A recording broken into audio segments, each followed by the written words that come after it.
Hey guys, welcome back to the channel. This is a story about what if Naruto has Phoenix potential seal inside. Before I start, please support for more amazing content and do consider subscribing to my channel and share this video with your friends. This is written by GODOFREADERS and link in description and support writer. Let's start the video. Prologue. Kushina and Minato stood side by side. They both stood tall looking at the monster that is known throughout the elemental nations as the nine-tailed fox. They both held a bundle in their arms. "I'm sorry it has to be this way, Kushi-chan," spoke Minato, his voice low and filled with regret. "It's something that must be done. I know, but he was cut off by a kiss. Let's get this over with." Minato smiled looking at her lovely eyes. Summoning jutsu. Minato summoned the Toad Boss. He took the bundles from Kushina and held them next to his chest. Kushina looked at the two childs in his arms and couldn't stop some tears from sliding down her cheeks. "Naruto-kun, Nami-chan, please forgive us for what we're about to do. It was never our intentions to force you into a life of misery, but promise me, promise us," he held Kushina's hand. "That you two will become strong even if you're miles apart." He was crying by the end and the child sensed it as they started to cry too. "I love you." Her face hardened as she stood next to her husband. "What are you doing, Kushina?" Minato yelled. "I'm going with you. I have a plan, if it works we'll both live hopefully." But he tried to protest. She raised a finger to his mouth. "Do you trust me?" He bit his bottom lip nervously. "More than anything in my life." "Then trust me, it'll work." He nodded and tapped Gamabunta, signaling the giant toad to approach the nine tails. When they were close enough he started the hand signs that'll seal the beast into his kids. This jutsu was only for one person, but if he fed it enough chakra he'll sure it'll work for two. The Kyuubi spirit chakra, power and his will would be sealed into Naruto. The demon thoughts, knowledge and physical energy will be sealed into his only daughter Nami. Kushina took the time to look at the kids in Minato hands. They looked so peaceful, not at all realizing, Naruto blue eyes staring upon the stars and Nami violet eyes staring up at his. "It's ready, Kushina." Minato shouted over to her. Kushina nodded. Her chakra escaped her body forming chains that sunk into Minato body. This is the Uzumaki clan Kekkei Genkai. Spirit chains. These chains purify any evil in the soul. This is why the Kyuubi is so well controlled inside a Uzumaki. Our chakra kills any foul taint in the spirit. Well, these chains are inside you. The Shinigami could not take your soul as its chakra won't be able to wrap around your spirit. Now hurry. This takes a lot of effort and chakra. Kushina yelled, her mouth already beginning to bleed. Minato didn't really understand but nodded anyways. The Shinigami looked at Kushina and roared and tried to pierce her with his blade. Minato didn't allow it. "I control you." Taking control of the being on his back, the sword stopped inches from Kushina's neck. The Kyuubi looked at the scene amused before preparing a tail beast ball. Minato turned back to the beast and took a breath. "I'm sorry Naruto, Nami." He made some hand signs, ending in bore. "Seal." And just like that the Kyuubi disappeared. Two different designs appeared on the infant stomachs. On Naruto, a trigram swirl appeared on his abdomen. Nami had a triangular crystal surrounded by a circle. Both seals glowed before dying down. Both Minato and Kushina fell to the ground as Gamabunta disappeared. Minato was still holding his kids as they fell, Minato looking at the moon, a soft smile on his face. "We did it." Before he felt consciousness leave him. Two blurs caught the bodies before they hit the floor. They asked a spiky white-haired man with makeup. The man next to him took a pull from his pipe and walked closer, bringing two fingers to both of their necks before shaking his head. This man was the god of shinobi, Sarutobi Hiruzen. "No, but they will be if we don't get them some help. Come on, let's get them to the hospital, maybe Tsunade could save them." Jiraiya took the liberty of carrying both Minato and Kushina, letting Sarutobi pick up the kids. They looked to the side as a group of Anbu arrived. "Listen up. Your leader is wounded, so is this woman.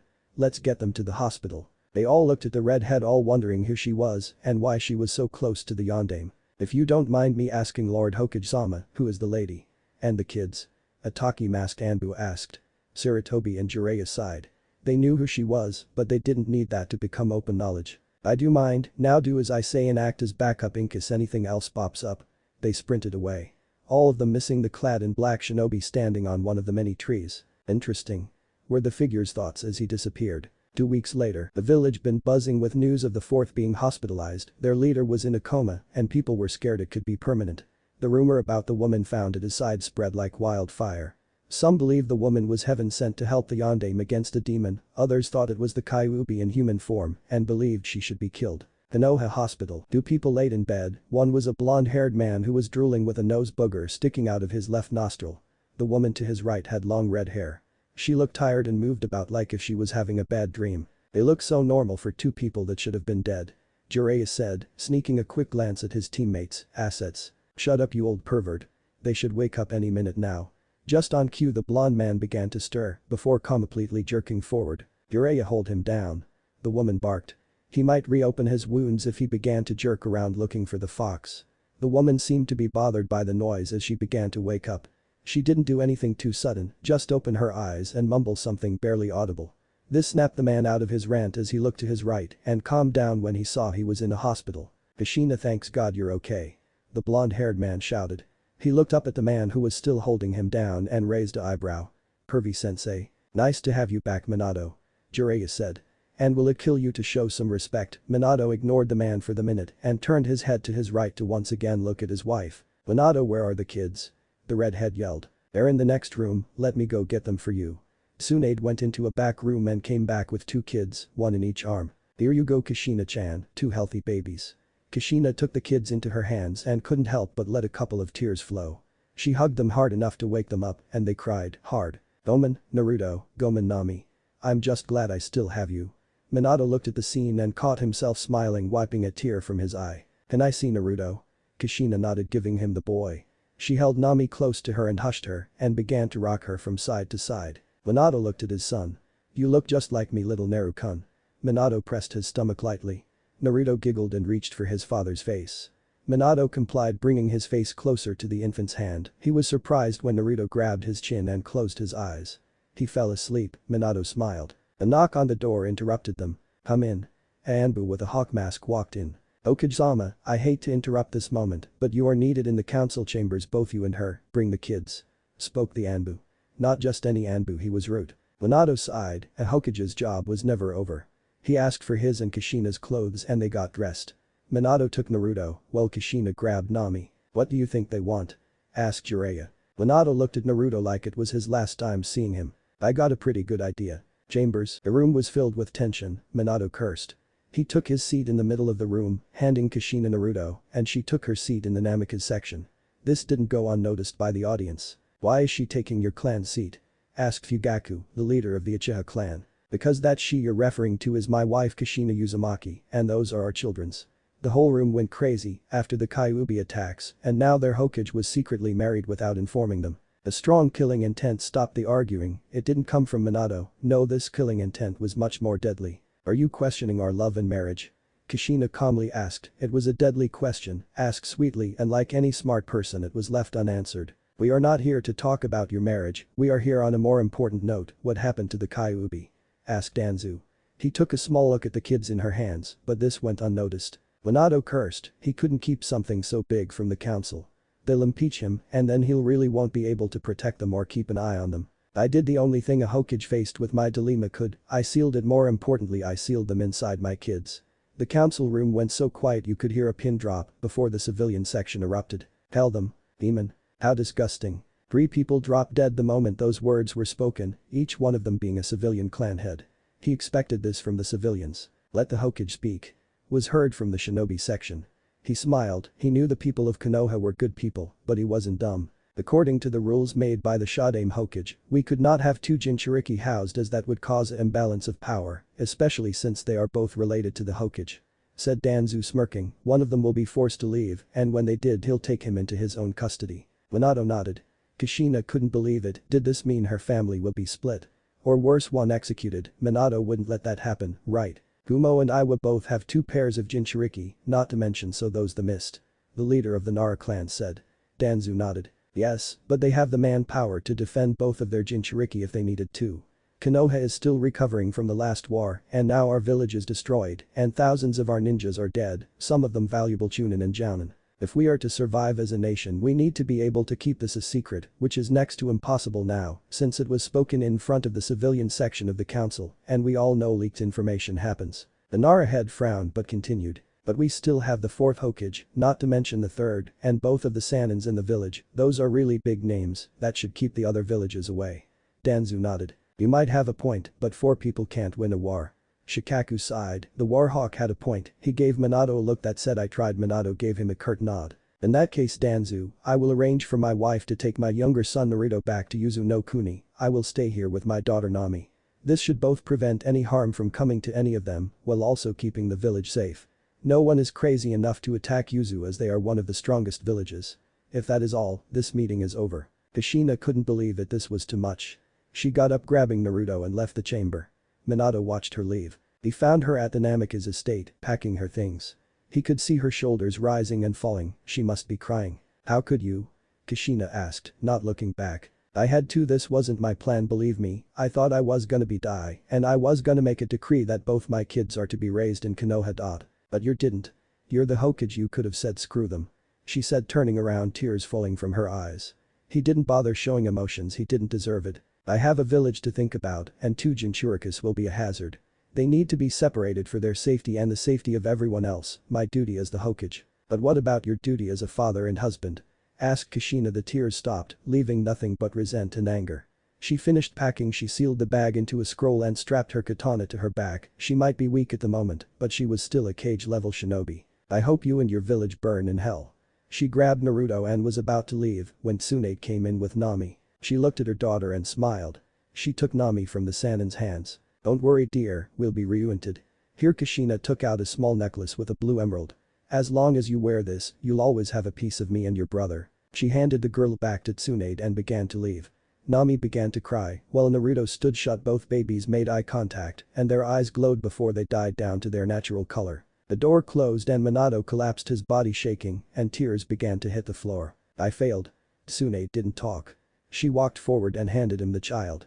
Minato looked at the child in his hands and smiled. Your mom was right, you will always have her, and soon we will be reunited. Come on, let's put you to sleep. Tsunade smiled. You have a good heart.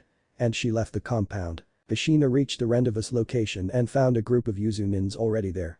She noticed the gold bands on their shoulders, the royal guard. Kushina-sama, welcome back. Kushina nodded as they all bowed their heads in respect. Now she remembered why she left, she hated being known as the Princess of Yuzu. She sighed as she entered the carriage that will carry her to Yuzu. Let's go, I don't want to keep looking at this place. She said. The guard nodded. Hi Kushina-sama, let's go. And just like that they were gone. Kushina sighed, looking at Naruto. I wonder what the future got in store for us. Naruto looked up at her, his blue eyes smooth and reflective. 10 years later. It's been 10 years since the Kyuubi attacked, 10 years since Naruto and Nami was born, 10 years since she returned home, and 10 years since his betrayal. After leaving Konoha, she traveled west towards her former home. Whirlpool was a small island off the coast of river country. Her family took control of this land hundreds of years ago, when the clan wars just started. The Uzumaki were a strong military force, but remained solitary and didn't get involved in any conflicts.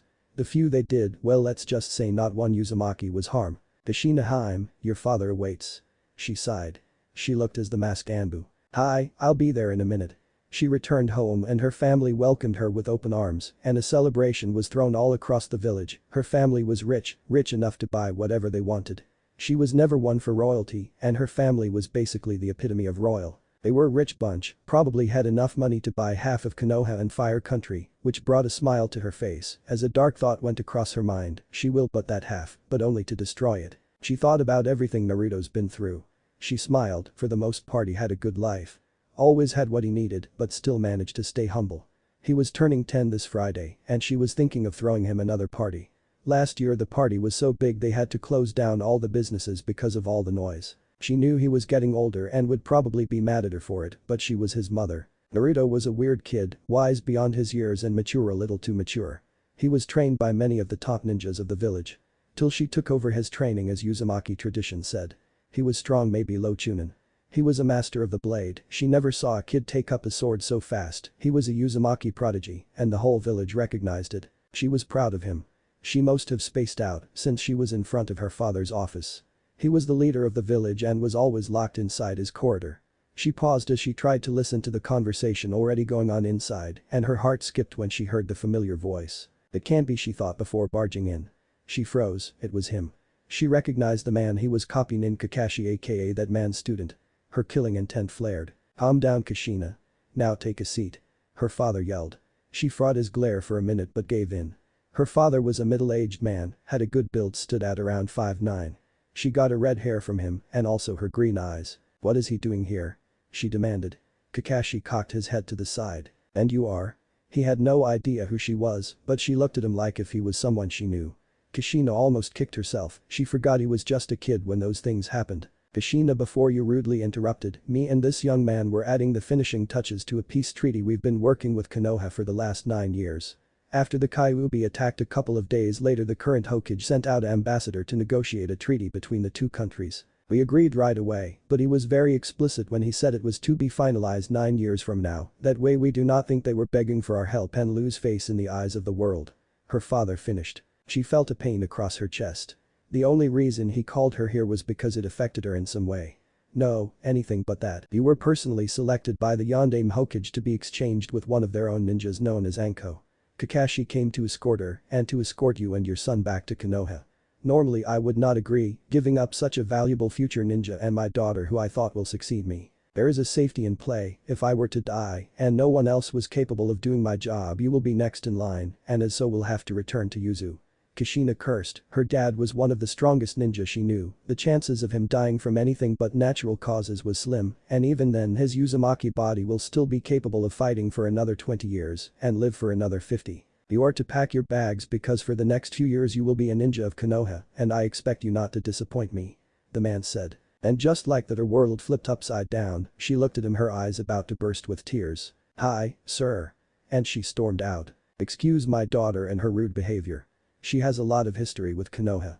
Kakashi nodded. None taken, Katako-sama. I'll stay here for the day and tomorrow we should be on our way back home. Katako nodded. You'll be staying at the Uzumaki residence, one of the Anbu will escort you. Please, make yourself at home. Kakashi nodded, bowing one more time before leaving. Katako sighed and his age began to show. I'm sorry Kushina, but you need to face your demons even if you end up hating me for the good of the village. Town district of Yuzu. A blonde-haired boy could be seen walking down a crowded avenue. He was wearing a black bodysuit with gold plates around his shoulders, ankles and shins. He had a katana over his shoulders and was ignoring the many compliments he was getting from the people around him. He just finished training and decided to grab a bite to eat. He never told his mom, but he hated the way people looked at him like if he was some kind of god. He found his favorite ramen stand and took a seat. Do Misu ramen please. Humming right up. Was heard from behind the counter. He sighed when he felt the eyes of the people in the bar looking at him. You're Uzumaki Naruto. Said a kid. Naruto looked at him and looked away as if the kid wasn't important. Don't look at me like that. Like if I'm a nobody, you Uzumakas are all the same. Naruto didn't even seem to be paying attention as his order was placed in front of him. The kid, growing more and more impatient, realizing he was being ignored, cocked his fist back. I wouldn't do that if I were you. Naruto said, still not taking his eyes off the food. The kid did it anyways. To him his fist was going 1,000 miles per hour and was just inches away from the cocky kid's face. Slap. Naruto didn't move as the fist hit his face. Instead he just grabbed the kid's wrist, twisted it till you heard a crack and kept eating. The kid yelled and rolled on the floor as the pain was too much to bear. Naruto paid his due and left the bar. Once again ignoring the fangirl squeals of him being so cool and mysterious. He walked home and didn't take long to reach the border of the village where the Uzumaki clan estate was located. The thing was huge and could fit about 200 families. He jumped over the gate and the security system went off, but he spiked his chakra to tell the guard it was him. He walked home, which was located in the middle of the whole estate and was also the biggest house. He walked inside, took off his sandals. Mom? I'm home. No reply. He raised an eyebrow. His mom was always home when he came back from training, and he raised the other eyebrow when he saw all the luggage in the living room right in front of the pearl stairs that you had to take to reach the second floor. He ran upstairs and into his mom's room to find her packing the last of her things and noticed his clothes were also packed. Mom, what's happening? Kushina jumped when she heard the voice and grabbed her chest in shock. Oh, it's you Naruto, Kushina said, not really paying him no mind. Here, take this downstairs. He picked up the luggage pretty easily and slung it over his shoulders. Are you gonna tell me? Oh yeah, meet me downstairs. Naruto shook his head, he never seen his mom so distracted. He took the things downstairs and waited. His mom came down a little later with a giant treasure chest looking thing. He recognized it as the chest they put all their weapons, not to mention over 3 billion ryos. He raised an eyebrow. His mom been saving that money up for a while, and this wasn't what you usually took on a vacation trip. Mom, what's happening? He said, his voice no longer covering his confusion. Kushina put the thing down and sighed. She took a knee for she could be face to face with her son. Naruto, I'm sorry for this, I promised you'll never have to step feet there again, but it's out of my hands now. Naruto looked at her confused. I'm sorry son, but we're going to Konoha. Kushina said, taking him into a hug. Hanahagakure no Sado. Why? A confused Naruto asked. Konoha, a red-haired girl could be seen walking through one of the many corridors in the Hokage's building. She seemed to have a hop in her step and smiled at everyone that complimented her. "Arigato," she said to a person that handed her a small basket of chocolates with roses. She entered the Hokage office and took no time in throwing the basket in the garbage. "Another one, eh? I thought you'll be used to it by now, Nami," asked a man behind a desk. He wore the formal Hokage robes and his gold hair fell over his eyes. Nami giggled. I'm just running out of space to put them in," she said, giggling. The Hokage got up, taking his robe off and making a cage bushin to finish the paperwork. "Today's the day. It's finally time to meet them," the man said as he took a knee to be at eye level with the girl. "You look just like her," he said. He couldn't believe that 10 years have passed since he made the worst decision of his life and that now he will finally have a chance to make things right. Nami smiled as she reached for the amulet hanging from her neck. Ever since she was little, her father has been telling her about her mom, her brother, and how one day we'll be able to become a family again. He told her the stories millions of times, how he had to give up the greatest thing that ever happened to him. Some nights he'll come up to her room after he had finished working and would tell her stories about her mom. He always sounded happy when he talked about her and would always remind her how beautiful she was, and he'll slide my hair over my ear and would give me a kiss on the forehead and whisper, "Good night, little one, don't worry, I promise we'll be together again." "Come on, Dad. We're gonna be late," she said as she jumped out the window.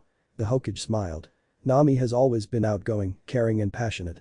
She looked at the world with a cup half full. She was just like her mother, living in the present and not giving a damn about the future. She was intelligent, the top of her class, second only to the Uchiha, but he knew once her mother's stubbornness hit her, she'll be number one. "It's been a while, right, Minato? I'm glad you came, sensei," Minato said, turning to face him.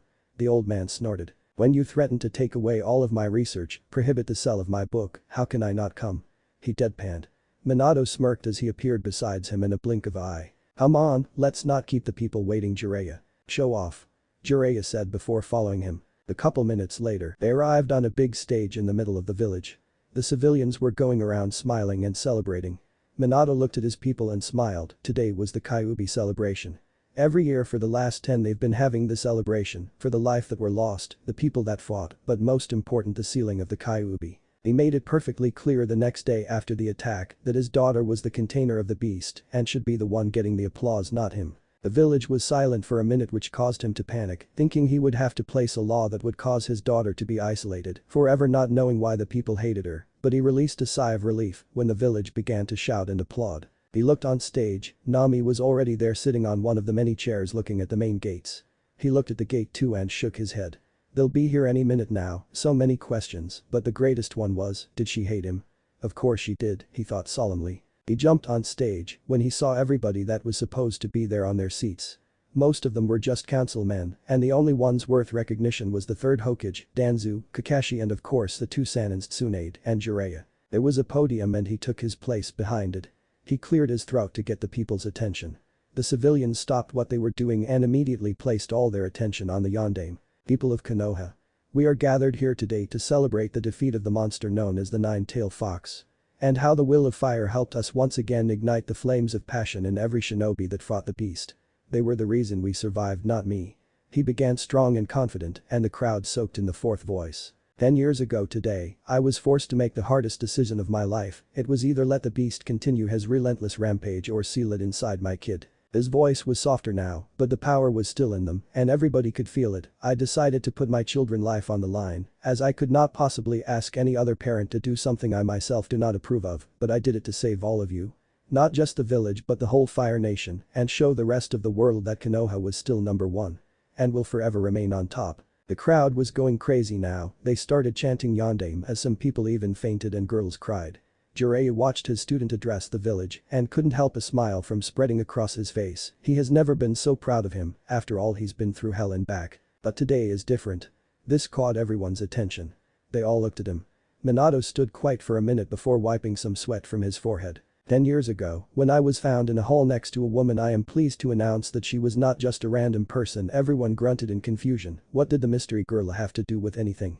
She was not just a regular person, she was my wife, Kushina Uzumaki, and we didn't have one kid, we had two, and the Kyuubi was sealed in both, not just one. And I am proud to say that after 10 years of being torn apart, she will be returning with my other child, Naruto Uzumaki Namikaze. The crowd was stunned. Their leader had 2 kids and a wife.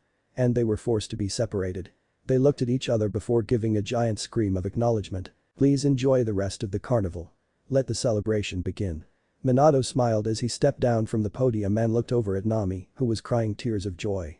She's been waiting for this moment eagerly, and now her mom won't just be a story, she'll be real. Come on, let's go ahead and wait for them.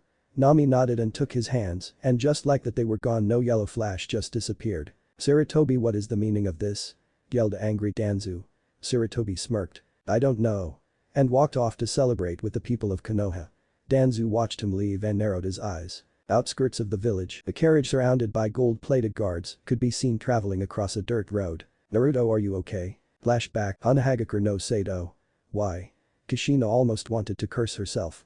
She never thought this day will come, she always thought they could live normally, and she never had to mention Konoha, but Minato seemed to always find a way to screw her over. Naruto, come here, take a seat. She said, patting the cushioned seat next to her. Naruto raised an eyebrow and sat down. There's something I got to tell you, you see, she bit her lip as she tried to find the words. You weren't born here, you were born in Konoha, we had to leave because of certain events. Certain events? Naruto questioned, she cursed to the side. Why did he have to have his curiosity? Yes, when you was born the nine-tailed fox attacked. It was relentless, it destroyed everything in its sight and couldn't be stopped. What does the nine-tail have to do with anything? Naruto interrupted. Let me finish. It was almost about to destroy the village, and me and my husband, who was the current Hokage at the time, found a way to stop it by sealing it inside our kids. She looked at Naruto to see his reaction and felt like crap when she saw none. Your dad is the Yondaime Hokage of Konoha, you have a twin sister named Nami that was born a couple of minutes before you, a couple of days after the sealing. We was called to the council office to talk about what happened. When we told them, they said it was a hazard to have two Jinchurikis around. Your father decided it was best if I took you and left back to my home country. I never thought we would have to speak about this again, and when I wanted to tell you, I always figured you didn't have to know. I see. Naruto said before walking away, not knowing that his mom's heart was left in pieces from that small gesture. Flashback end. He hasn't talked to her since and spent his time looking out the window. We're almost there, she told him. He nodded and continued looking out the window. I'm sorry Naruto, I'll understand if you hated me. I don't hate you, mom, it's just a lot to take in. His blue eyes looked into her greens as he said those words. So, this Hokage guy, what's he like? Kushina smiled and her heart warmed when she saw he was talking to her again. Naruto was never one to dwell on things for too long. He's a nice guy, in fact you look exactly like him, you have his hair, his blue eyes and his gene for jutsu. He's probably the strongest ninja to ever live. Besides that, he's a kind man, great heart, but I could never forgive him for what he did. Naruto looked at her. Sounds stupid. He is. She said with a smirk. Naruto shook his head. No, I mean you not forgiving him. When you look at it, this was probably the best thing he could do.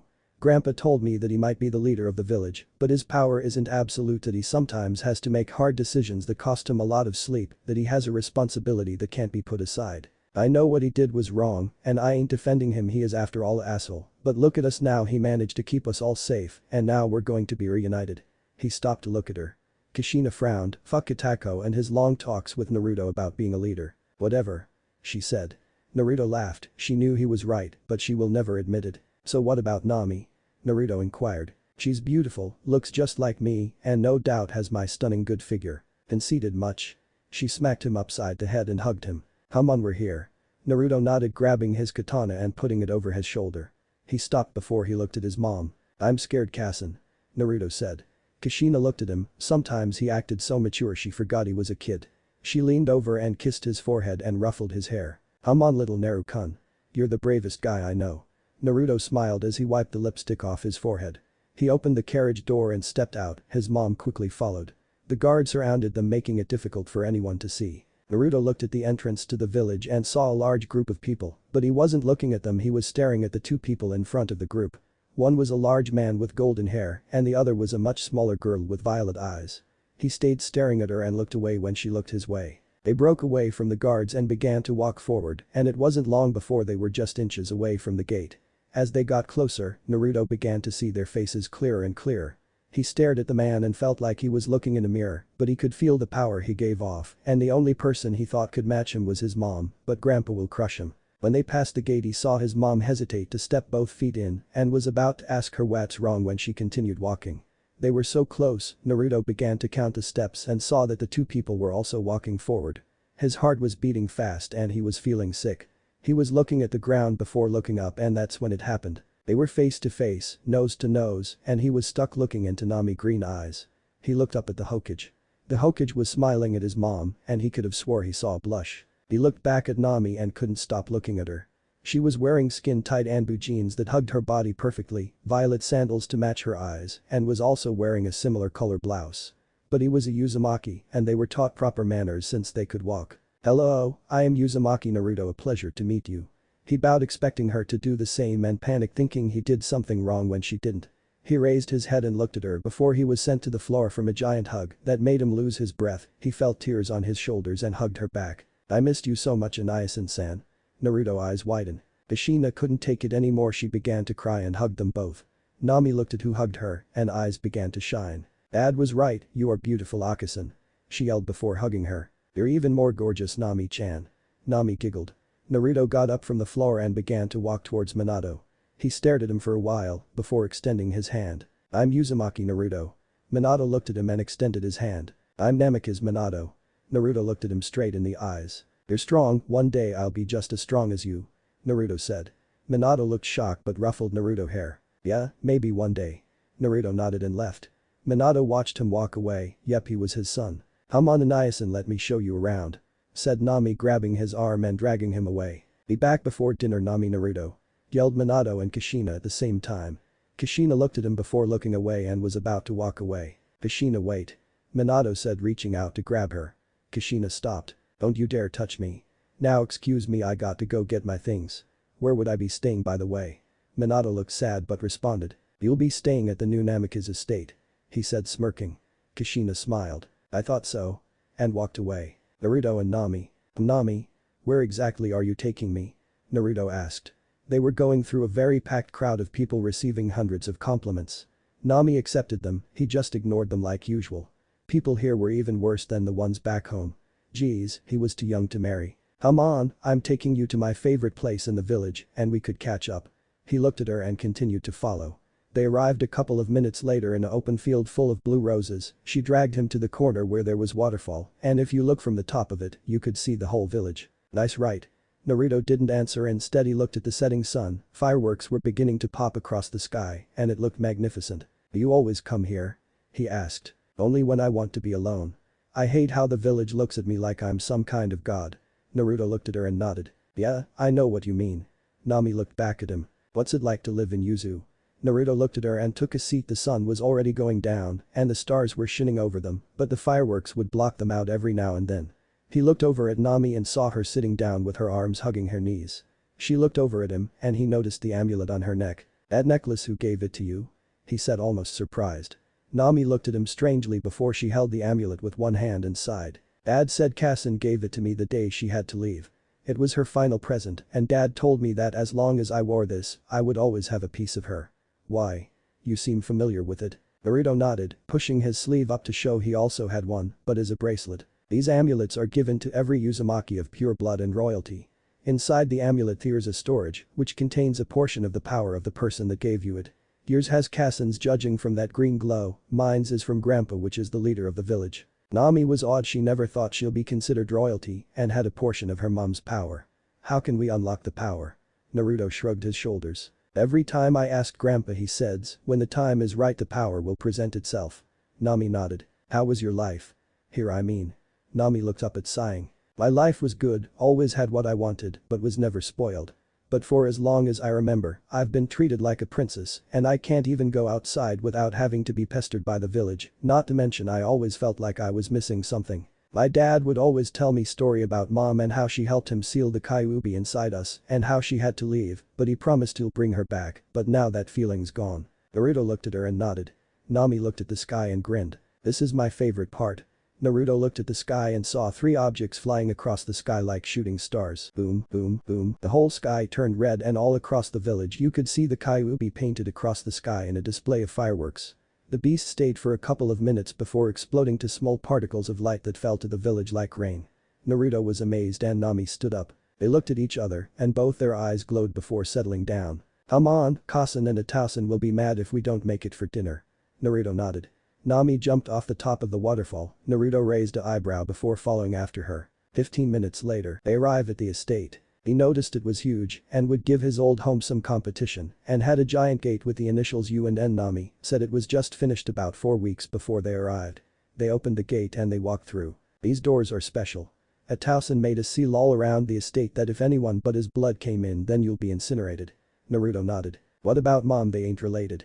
Nami nodded. You're right, how about we ask him during dinner? He'll tell us about something that involves the security of the house. Naruto asked skeptically, maybe mom was right, he is stupid. Of course. I'm here, ain't I? No way he'll say no. She said proudly, puffing her chest out. Hockey much? Shut up. They went into the biggest mansion in the whole thing. Naruto looked around and saw it was well decorated but knew by tomorrow his mom would have already redecorated the whole thing to her liking. She did it more than 4 times at home. The smell was so good their mouths watered. They passed by the kitchen and saw Kushina cooking up a huge meal while Minato placed the food on the table. On, both of you go wash your hands and sit at the table. Naruto and Nami both nodded and went upstairs. They came back a couple of minutes later and everything was done. Take a seat. The amount of food on the table was amazing for any other 4-people family, but Minato was a eating machine, followed by Naruto, a bad habit he got from him. Nami sat down next to Kushina and Naruto sat next to Minato, who was at the head of the table. Let's eat. Minato dug in and everybody looked at him. Wow. He said muffled. He still had a piece of bread in his mouth and everybody laughed at him. Naruto followed up and dug in. Like father like son. Said Kushina as Naruto also began to gobble down his food. Nami giggled and began to eat in a more decent way, her eyes lit up with the amazing flavor of her ramen. Oh my kami. This is way better than the one a Tausen makes. Can you make it everyday, Kasen? Kushina smirked when she heard Minato grumble. Now Nami, I know it's good, but it'll stun your growth if you eat too much. Just look at your brother. Naruto looked up at her with wide cheeks full of noodles. Yeah, you're right, he is kind of short. Naruto shook his head and swallowed the food in his mouth. I'm taller than you. He screamed. Nami narrowed her eyes. No you're not. She said, sticking her tongue out. Yes I am. Naruto said, furious at the mock. No you're not. Pulling her eyelids down with a finger. HN. They broke into a fit of laughter. This was their first sibling fight. I got a surprise for you, Naruto. How would you like to join the academy and become a ninja of Konoha? Naruto looked at him, then at his mom as if asking her what to say. Kushina shrugged her shoulders, it was up to him. Yes, Hokage-sama. Minato frowned at the honorific. Naruto must hate him too, couldn't even call him dad. Naruto always wanted to become a ninja, he never thought it'll be a Konoha one though. Great, you'll be in Nami class, judging from your katana I see you've already gotten training from your mom. Naruto nodded. Nami will take you to class tomorrow and introduce you to everyone. Naruto smiled. Yay. Now I have a brother in school. Now Sasuke can't show his brother off. Minato frowned. Nami has developed quite some hate towards the Uchiha and would complain about him every day. Sasuke? Naruto asked. Yeah, he's a big jerk. He's from the prized Uchiha clan and he thinks he's better than everybody because his brother trains him.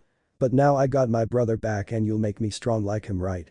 She said, her eyes softening at the end. Kushina was about to say something when Minato shook his head, a gesture not to intervene. She didn't like it but agreed. Naruto looked at Nami, he never thought he'll have a sibling that will depend on him. Naruto gave her a nod and one of his rare foxy smiles. Yeah, I'll make you strong, I promise, Amato-chan. We'll be the strongest siblings in all of the elemental nations. Nami eyes lit up. Thank you, Nyasen. And then we'll become the first dual Hokages of Konoha. Dadabeo. Kushina almost choked on her food when she heard the little tick, damn it, she thought she wouldn't pass that trade on. The dinner went by nice, some convos here, others there, but throughout the whole thing, Kushina and Minato did not share one word. The dinner ended and Nami took Naruto up to his room.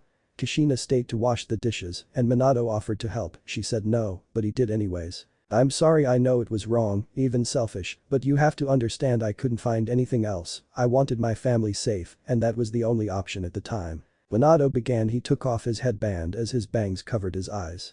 Kushina didn't say a word, just kept cleaning. I loved you, I wanted us to be together forever, you know, like we always wanted. I don't know if you remember, but when you were pregnant you said you wanted to leave this ninja life and focus on our family. I'm willing to do that, I'll resign as Hokage and me, you, the kids could go anywhere you like, it doesn't matter to me, I just want to be with you. Minato said, holding back tears. Kushina finished cleaning the dishes, she refused to look at him when she said these next words. I loved you too, but it's too late. And she left. Neither of them could sleep that night as tears fell from their eyes. 3 months later, Naruto kicked the wooden post in front of him, his shirt removed and sweat trickling down his body, or it could have just been the rain, either way he was soaked. His mind wandered off before switching to fist, elbows, knees, and then started using all of them in rapid succession. Naruto cursed when the post broke and went to get another one but decided to take a water break first. He was never one to take a break, he preferred working till he knocked out from exhaustion. But today was different, he just wasn't feeling it. As much as he tried to hide it, he missed his home. He told his mom about it, but she'll look away and say, "This is home." And Naruto would say nothing, knowing she was right. He felt bad for his mom really, forced to return to a place that kicked her out, living with a guy that was the cause of all of her pent-up rage. Having to work for a man that she would rather kill, yeah, she had it rough. So him missing home and bitching about it to her made him look pathetic. His relationship with his father hasn't improved.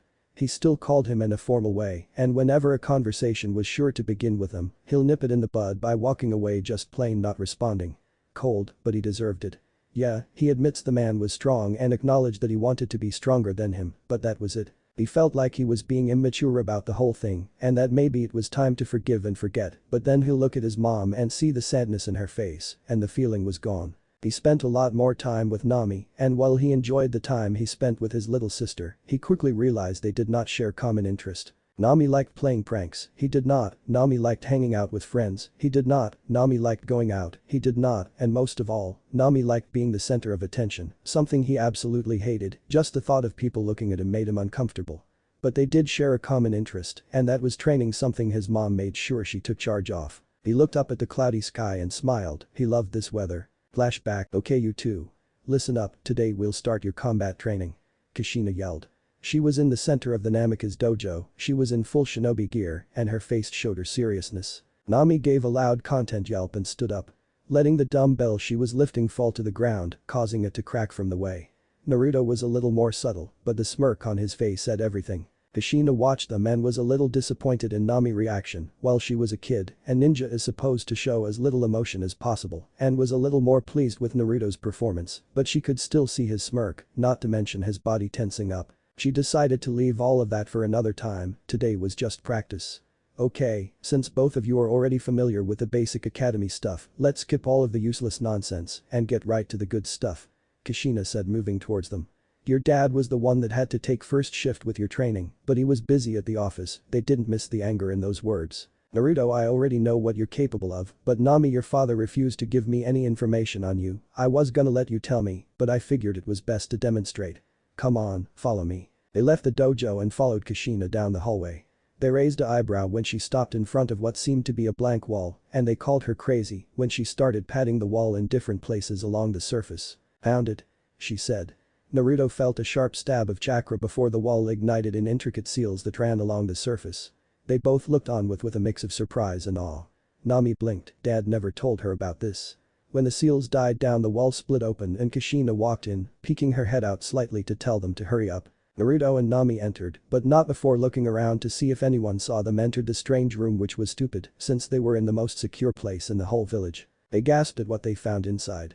The room was massive, and it was filled with many different types of gadgets and machinery that they never seen before. The room looked like some kind of lab. Okay, you two, stop the gaping and enter the simulator. Kushina spoke. What's a simulator? They asked at the same time. Kushina shook her head, she was expecting that answer from Naruto, not from Nami, who lived here her whole life. Just enter through that door and I'll explain when you're there. Naruto and Nami looked at each other and shrugged. How bad could it be? They approached the door and were a little surprised when the door slid open by itself and closed when they passed. They expected some type of giant training room with a lot of weapons and trees. What they got was a plain white room. Okay, you two, listen up, I won't be repeating myself. Kushina said. They looked around and couldn't see her or any microphone that could be amplifying her voice. Relax, I'm here, this room is meant to be looked into, not out of. This is a simulator, a device that could help you train for future obstacles you two might face. The room is a special design that was invented by the Namikaze and the Uzumaki. They wanted to take technology to a whole new level, from teleporting to time travel, even though the earlier of the two was the only one reachable at the time. Naruto and Nami were by now beyond impressed. Wait, did she say teleport? Did she mean shushin? No, not shushin, that's just a way of using chakra to increase your speed to the point that it looks like you're teleporting, but in reality you're just moving very quickly. I'm talking more like your father's yellow flash technique. That was the first prototype the two clans were able to make. Minato is so far the only one capable of performing it. Now they were just past impressed and were right up there with bullshit. Think I'm lying? Go ahead and ask him. Anyways, how have you been reading our thoughts? Naruto asked. He noticed it the first time, but thought it was just luck, but his mom was talking like she was responding to their thoughts, not just guessing. Kushina smirked, Nami looked confused. Well, you see, when you entered the room a small, almost unrecognizable seal was placed on the back of your neck. Don't worry, it'll disappear once we leave this room, but for the time being, I need to know what you're thinking to fully comprehend your level of skill." Naruto nodded and she continued. "Now, this simulator is able to convert images into reality. The room can become little to the twice the size of Konoha. It can turn into a large lava with a tornado going through it, and it could even become a large sea, but you two are not at that level yet, since everything that happens in the simulator could and would be passed on to your real body." They paled at that. "But let's keep it simple. I won't tell you what the thing will be about to keep ya on your toes. Any questions? Can we be killed?" "No, the simulator will not let you get killed." This was the first thing the Namikaze made sure of before the Uzumaki used their sealing abilities to make sure that if the thing does mess up, it will be turned off and will not reactivate till the problem is fixed, which the seal themselves will try to do. Naruto and Nami were at a loss for words. These two clans that they were part of were something else. Obviously this thing was well beyond its time and was mostly likely considered impossible by everyone else, but here they were living it, and the worst thing was they felt like this was just the tip of the iceberg of what these clans were truly capable of. How else will a bloodline-less clan survive for so long? Something was up, something nobody wanted to tell them about. Ashina read the thoughts loud and clear and sighed. No, they couldn't tell them, not just yet. If that's all, good luck. The room setting immediately changed. They were in the middle of a jungle, the tree high above their heads, and the smell of blood was everywhere. It made them sick and they wanted nothing more but to puke. Mom wasn't playing, this looked real. Not look, is real. They both heard at the same time. They looked around. Nothing. Did you already forget what I told you earlier? Anyways, everything you see is real, nothing about this is fake. They nodded. Things just got 110% more difficult. They heard a group of people shouting in some strange language and jumped into a nearby bush. 3 men appeared. They were wearing the weirdest clothes they ever seen. One man was naked except for a cloth that covered his, how you put it, privates. The second was wearing a pair of baggy silky jeans with no shirt or shoes, the reason being everywhere that skin was supposed to be showing was covered in metallic little balls. He looked like some kind of robot. The third man was a lot more normal, if you could call it that. He was wearing a black and white tuxedo, but one problem, he had no head and his eyes were located where his nipples should be. Their appearance wasn't what caught their attention. Oh no, what did catch their attention was the group of people that followed them. There was about 20 women and children all chained to the other, and when one collapsed to the floor, dead. The others didn't stop, instead they kept walking, literally dragging the dead weight. Naruto tensed when he saw Nami reach for a kunai. "Don't," he said in a hushed tone, but it was too late. Nami had already launched the projectile. The kunai cut through the air before hitting the guy with the tux right in between the eyes. In other words, the man fell and Nami jumped from her hiding spot. Naruto cursed and went after her. "Let them go." Nami yelled. Naruto looked at her and noticed her usual green eyes took on a red tinge. "You killed Kodo. You bitch, you'll pay for that," yelled the man with the cloth around his waist. Naruto cursed, reaching for his sword. This guy energy cause a damn right wasn't chakra, just went through the roof. The fact that he can actually feel it was even more disturbing. Nami was clueless to this and was the exact reason why she attacked. She put up a good fight but was eventually hit with a hit so hard that he actually winced. If what mom said was true, she'll have a few cracked ribs, some internal bleeding and maybe a major headache. He caught her before she hit the ground and put her off to the side and saw her body start to vanish and he panicked. "Don't worry Naruto, it's me, keep going." Naruto nodded. These guys were good and he knew he was gonna lose, no doubt about it, but no way in hell will he go down without a fight. "You're next." The man yelled. Well, the one that looked like a robot took what he thought was a taijutsu stance. "Fuck off," he replied with a smirk. Flashback end. He smirked again. Yeah, he got beat up bad. The worst part was the simulator was only on beginners, maybe a little lower than that. He remembered going to the academy next day feeling like shit. Nami was a lot better off since she always healed quicker than him. She said the Kyuubi was the cause. He had it too, why didn't he heal fast? He got up and placed another wooden post. The rain was really coming down now and he loved it. He began doing a couple of slow jabs and kicks. Not putting any real force behind the blows. He raised his hand to his cheek and felt the almost faint scar, and he punched the post so hard his fist went right through it. Itachi. Flashback. Naruto laid in bed looking out the window. For as long as he could remember, the moon was always able to make him think clearly.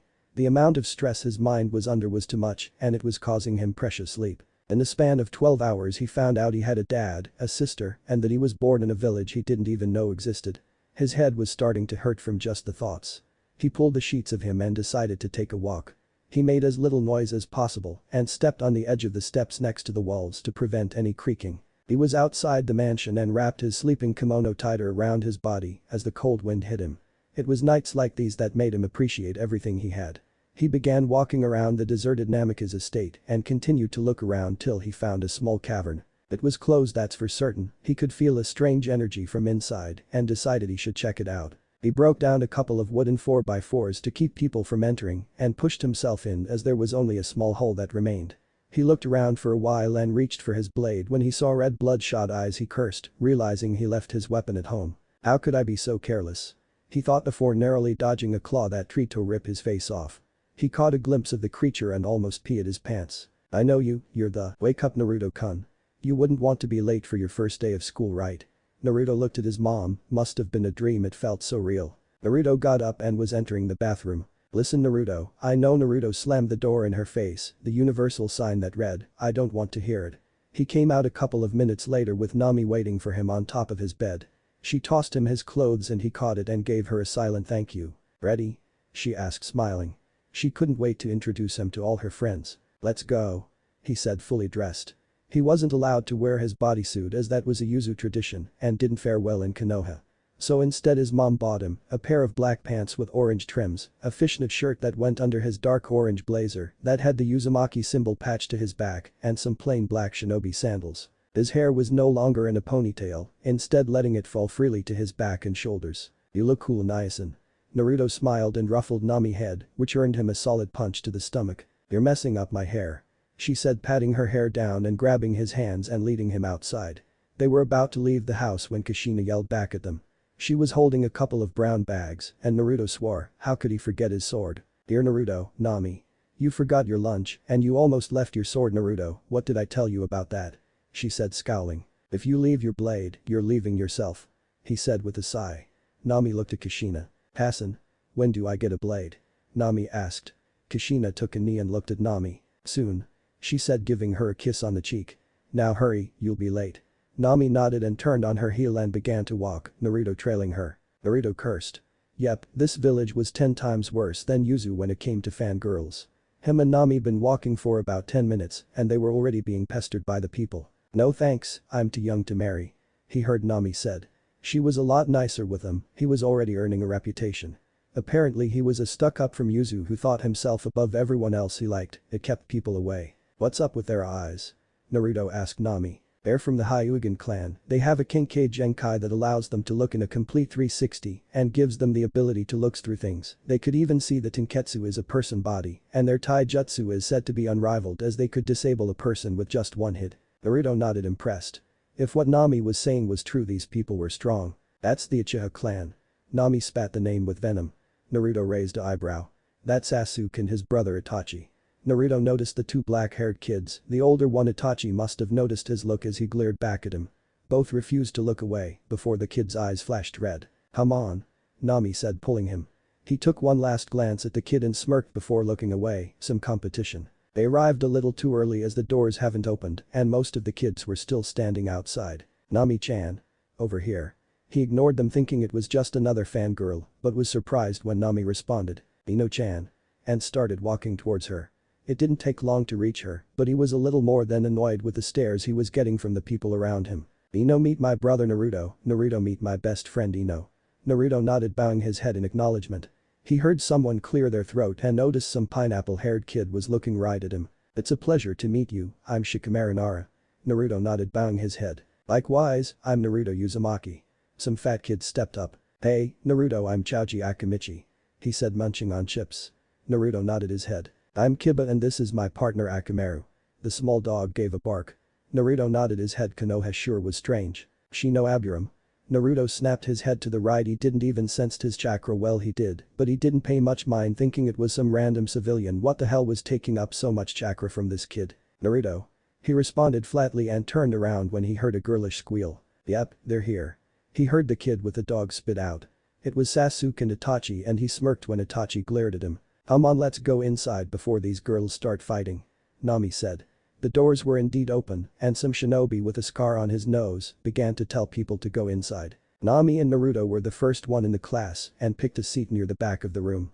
Nami was a little put off. She wanted to sit next to Ino in the front. Naruto said she could go and do so, but she didn't want to leave him alone. The room went from nearly empty to full in 5 minutes. He noticed the Uchihas were at the front of the class near the window, with a group of fangirls surrounding them. If they noticed, they didn't show it because none of the two paid any attention to them. He looked at the door, hearing it open, and his breath was caught in his lungs when the person walked in.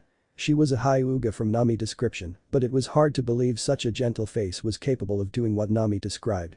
She walked in a little fast, a blush on her face as she tried to get to her seat, which just happened to be behind him. "Hey Hinata-chan." Nami yelled. "Meet my brother Naruto." Nami wasn't too quiet about it as the whole room looked back at him. "Since when do you have a brother?" some no-named kid said. But he asked the question everyone was thinking. "Since yesterday." Nami yelled proudly. Hinata took this time to look over at Naruto, and her face flushed red when pale creamy eyes met vibrant blue. The world slowed down for her before she lowered her face and took her seat. Naruto raised an eyebrow. She was weird. "Okay class, today we will be learning about the Shinobi Wars." Flashback end. Naruto snorted at the memory. The academy was a joke. It was hard to believe that such a strong village carried such a pathetic teaching system. They didn't do nothing too important, only replayed history over and over again.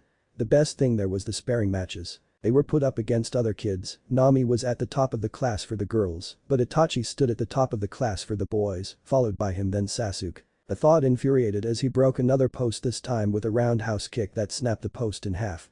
The rain was coming down hard, the raindrop no longer feeling like drops of water, but more like small pebbles. Naruto fell back on his back. He hated it here, nothing was the same. He missed his friends, he missed his trainers, he missed his grandpa, and most importantly he missed his mom. Even though he saw her every day, she wasn't herself. She looked so miserable, and it was starting to affect him. Little by little he was starting to hate the village too. He did everything to avoid going around the village, he hated it. Naruto got up and began to walk away, putting on his fishnet shirt and blazer, picking up his blade and putting on his back.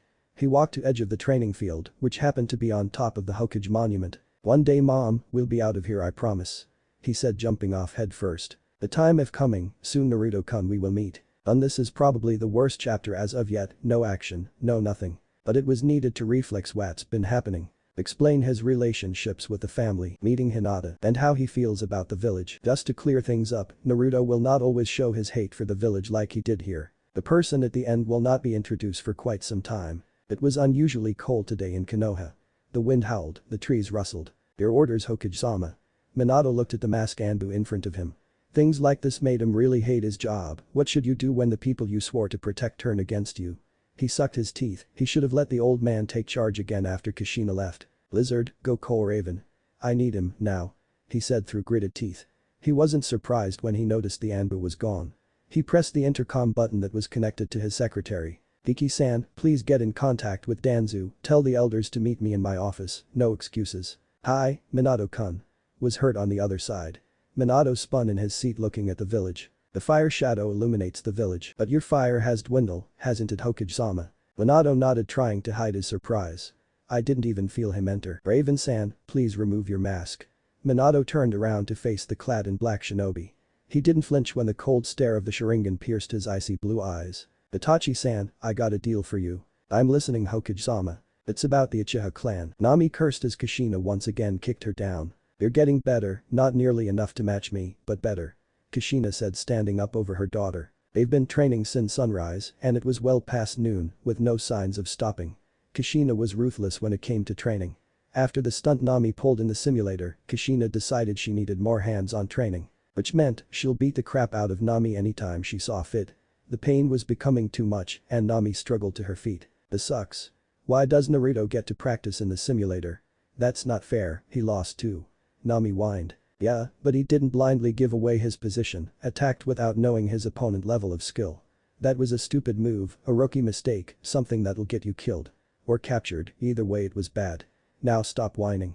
Get the hell up," Kushina yelled. She knew it was harsh, but she needed to beat some sense into the girl. She couldn't lie. Nami was strong, showed a lot more potential than Naruto, but there was a difference. She didn't know how to harness it, but telling her that will ruin the concept of tough love. Nami gritted her teeth, spitting out some blood. She got back up.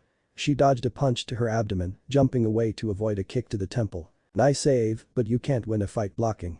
You need to learn how to counter and when to attack." But if she was smart she would do both at the same time, Kushina thought with a smirk. Nami hated this. She felt like shit, she felt worthless. Her mom was slowly nicking away at her confidence, something she's been told she reeked of. She wasn't used to it, her dad will encourage her when she did wrong and show her how to do it properly. Kushina will just let her keep trying and failing before giving her only the slightest hint as to what she did wrong. She filed it off to be, Towson was too soft, Kassen was too harsh. Her sadness turned into anger. And charged this time, letting her anger guide her. She always fought better when she did, it was a primal thing her dad has told her. She went for a palm thrust, which was quickly avoided with a simple twist of the neck.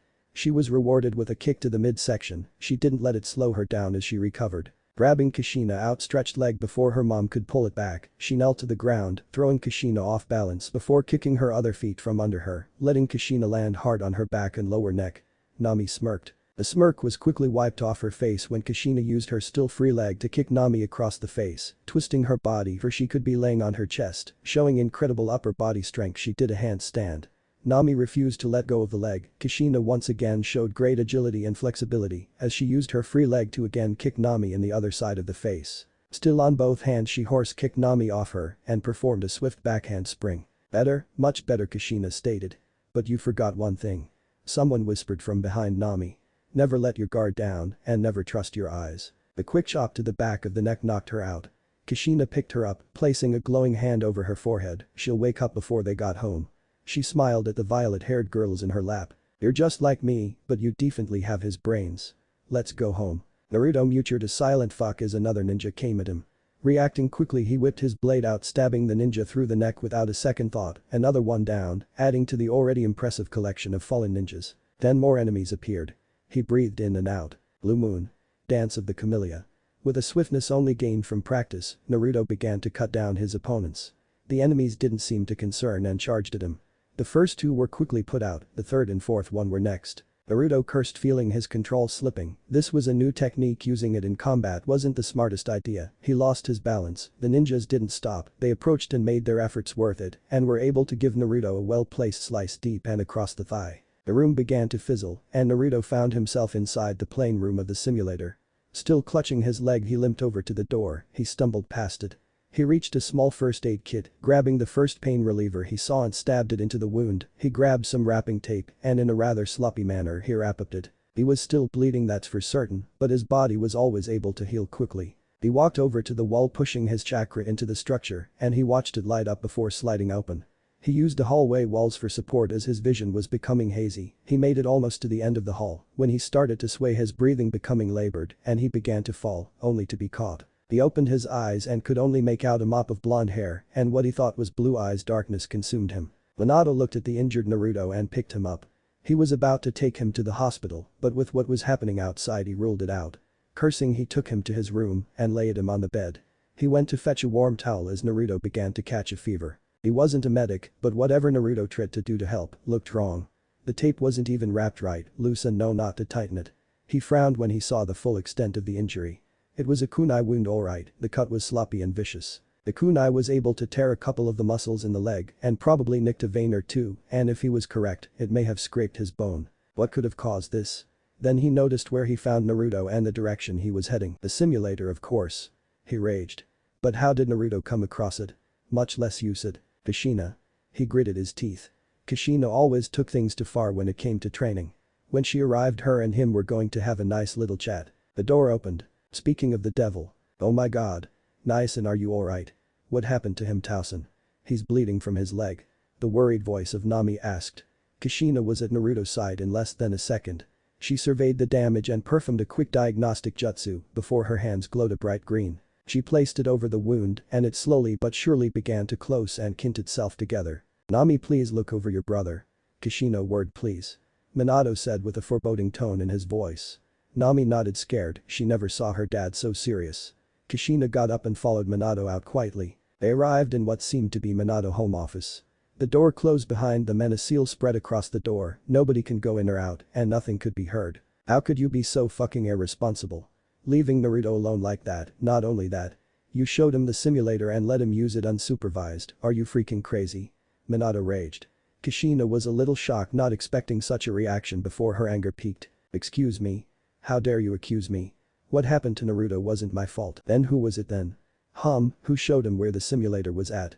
You of all people should know the dangers of that room. Slap. Kushina had moved so fast it was impossible for the normal eye to see.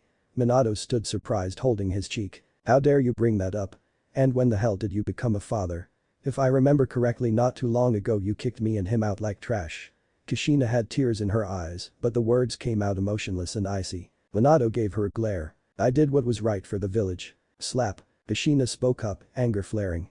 "Did you do what was right for Naruto?" Slap. "Did you even stop to think what kind of pain it will cost me?" Slap. Slap. "Did you even stop to think about how will this affect Nami being separated from her family?"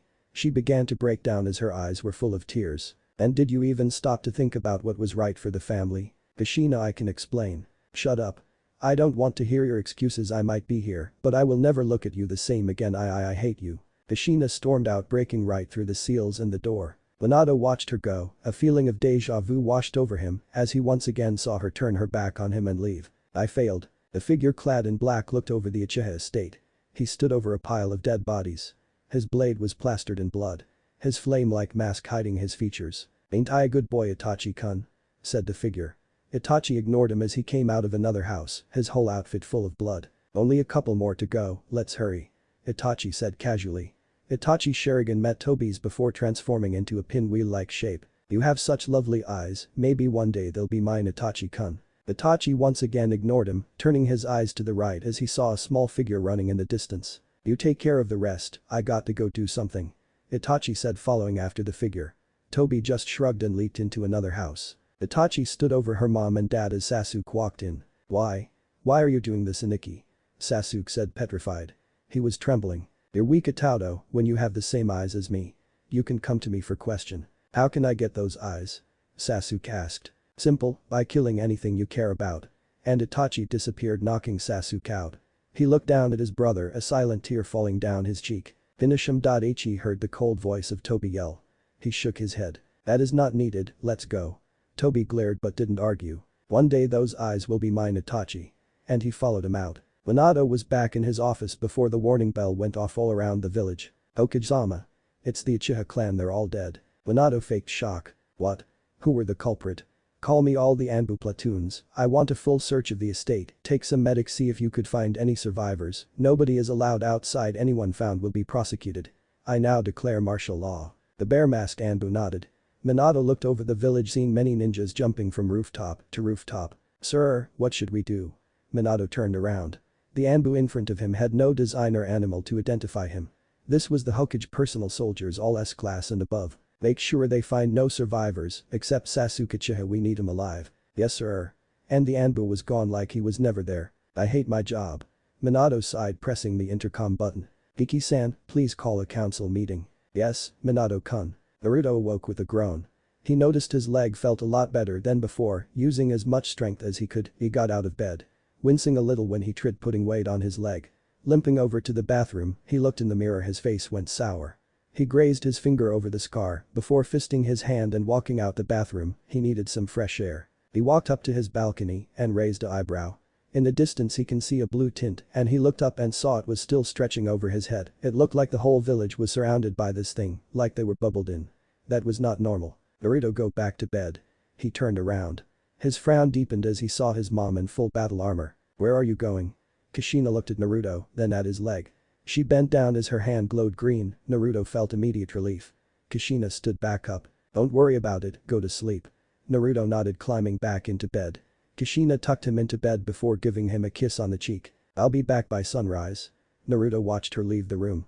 He looked at the ceiling and closed his eyes. Kushina was jumping from building to building. She couldn't believe what she heard. When the Anbu came to her, saying the council needed her present, she was genuinely surprised. She noticed the many shinobi jumping from building to building. She arrived at the Hokage Tower a couple of minutes later. She ran across the hallway following the sounds of arguing. She bursted into the council room. The room went quiet at the interruption. They all looked at the woman that barged in. She was wearing skin-tight shinobi pants, a cream blouse with red sandals. Some people narrowed their eyes at her Yuzugakure headband strapped around her head. "I was called." Kushina spoke calmly. Minato frowned at the headband, knowing how disrespectful it was. "Yes, take a seat, Uzumaki-san." Minato offered. Kushina took a seat which was reserved for the Uzumaki. "Okay, let the meeting begin. What is the meaning of this? What happened to the Uchiha clan head? I want an explanation. Why is that Yuzu bitch here?" Minato just sighed, he hated these meetings. Quiet. The room fell quiet. The meeting was called because something of utmost importance has occurred. It has come to my attention that the Uchiha clan has been massacred. What? Was everyone's immediate reaction. People jumped out their seat demanding question. Silence, screamed the third Hokage. I'm sure the fourth has a good explanation. Minato gave Sarutobi a nod. The person responsible for the killing was Itachi Uchiha. Why would he do something like that, yelled some no-name civilian. Apparently he snapped under the pressure. He killed everyone except his little brother Sasuke, but that is not the most important thing. I have already received word that the other nation are aware of what happened. We could not let them believe we are weakened. What do you propose? Asked Shikaku, already looking over at the red-haired woman sitting in the Uzumaki seat. I think we should add a new clan to the village. Impossible, nobody can replace the Uchiha. Yelled Homura. Many people nodded in agreement. You're right, but we're not replacing them. We're covering them. We need to let the other nation know that we are still strong. But we don't have a strong enough clan to cover for them.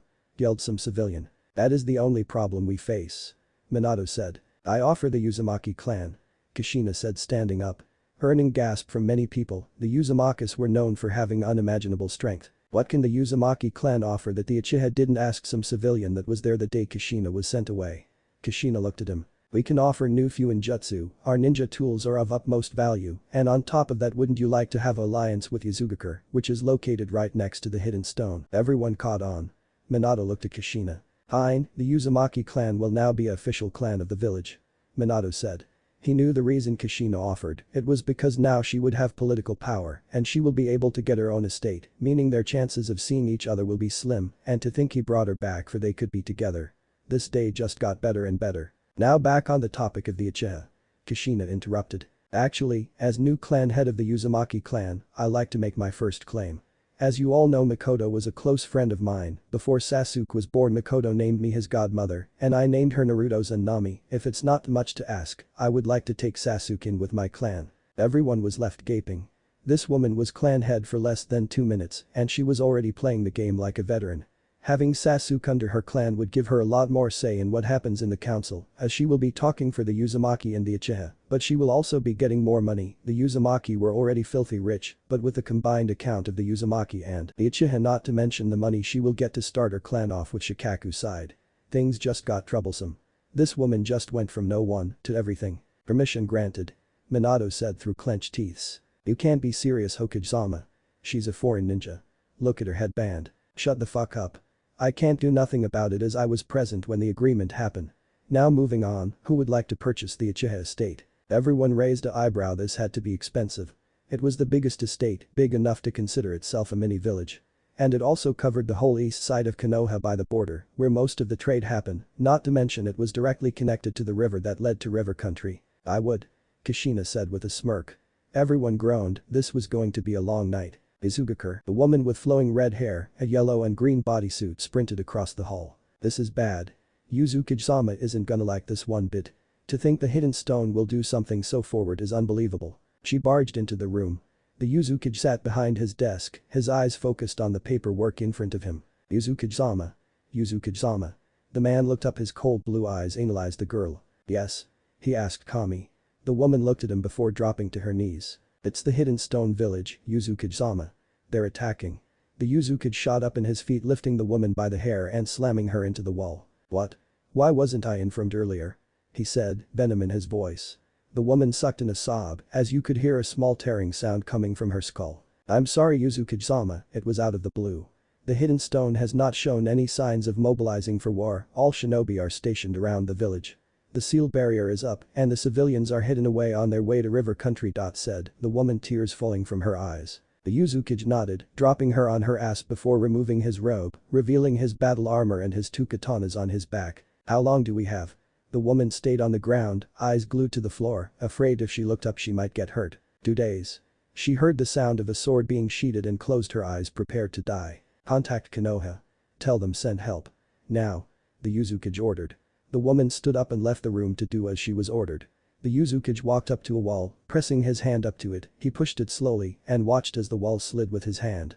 Once the wall was pushed back, he twisted his wrist to the right. A click could be heard before he channeled his chakra. The whole wall glowed before exploding into small particles. The hidden room was filled with books and scrolls from past Uzumakas.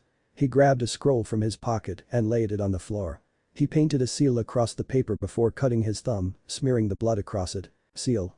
All the books in the room glowed before disappearing. The cage grabbed the scroll, looking around he nodded the room was empty. He left the room, the wall rebuilding itself behind him. He grabbed one of the many messenger birds by his window, he stopped grabbing another scroll. He took a pen and started writing across the scroll. He went up to another wall and this time he just had to push it before it slid open like a door. Inside was dark, once he walked in it illuminated.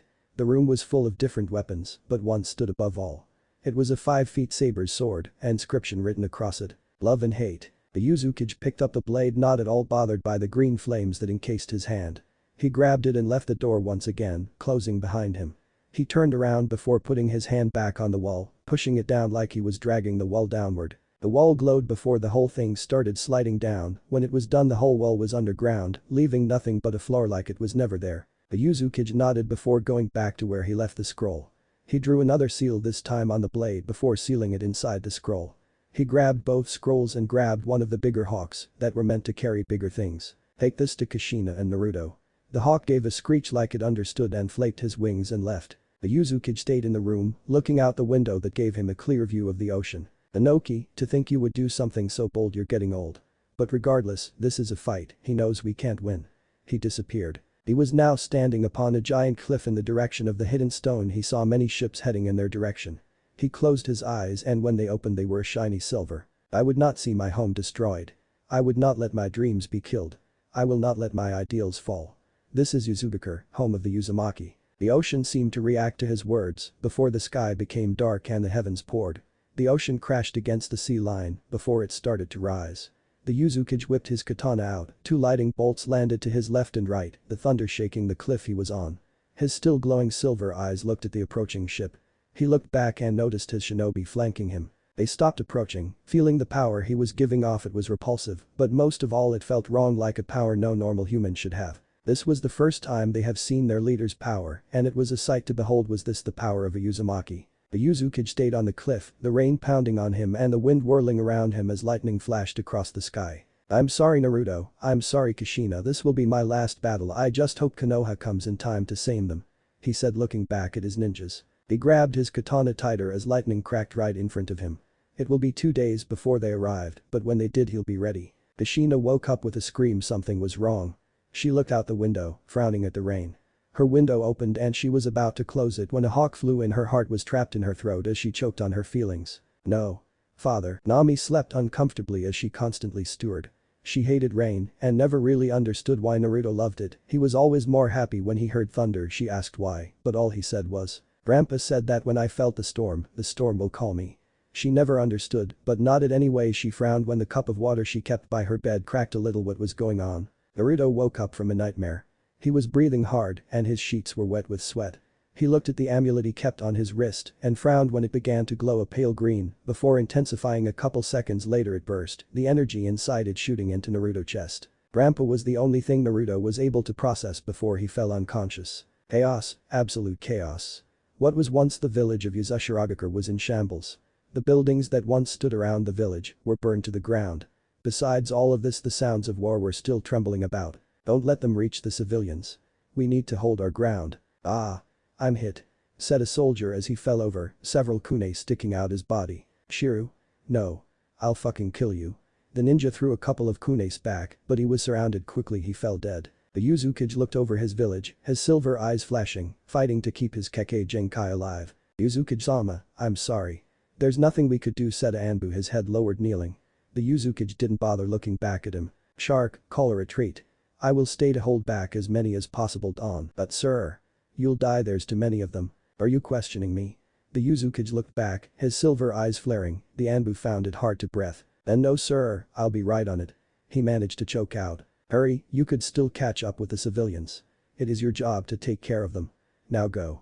The Yuzukage looked back and sighed when he saw the Anbu was gone. You should leave.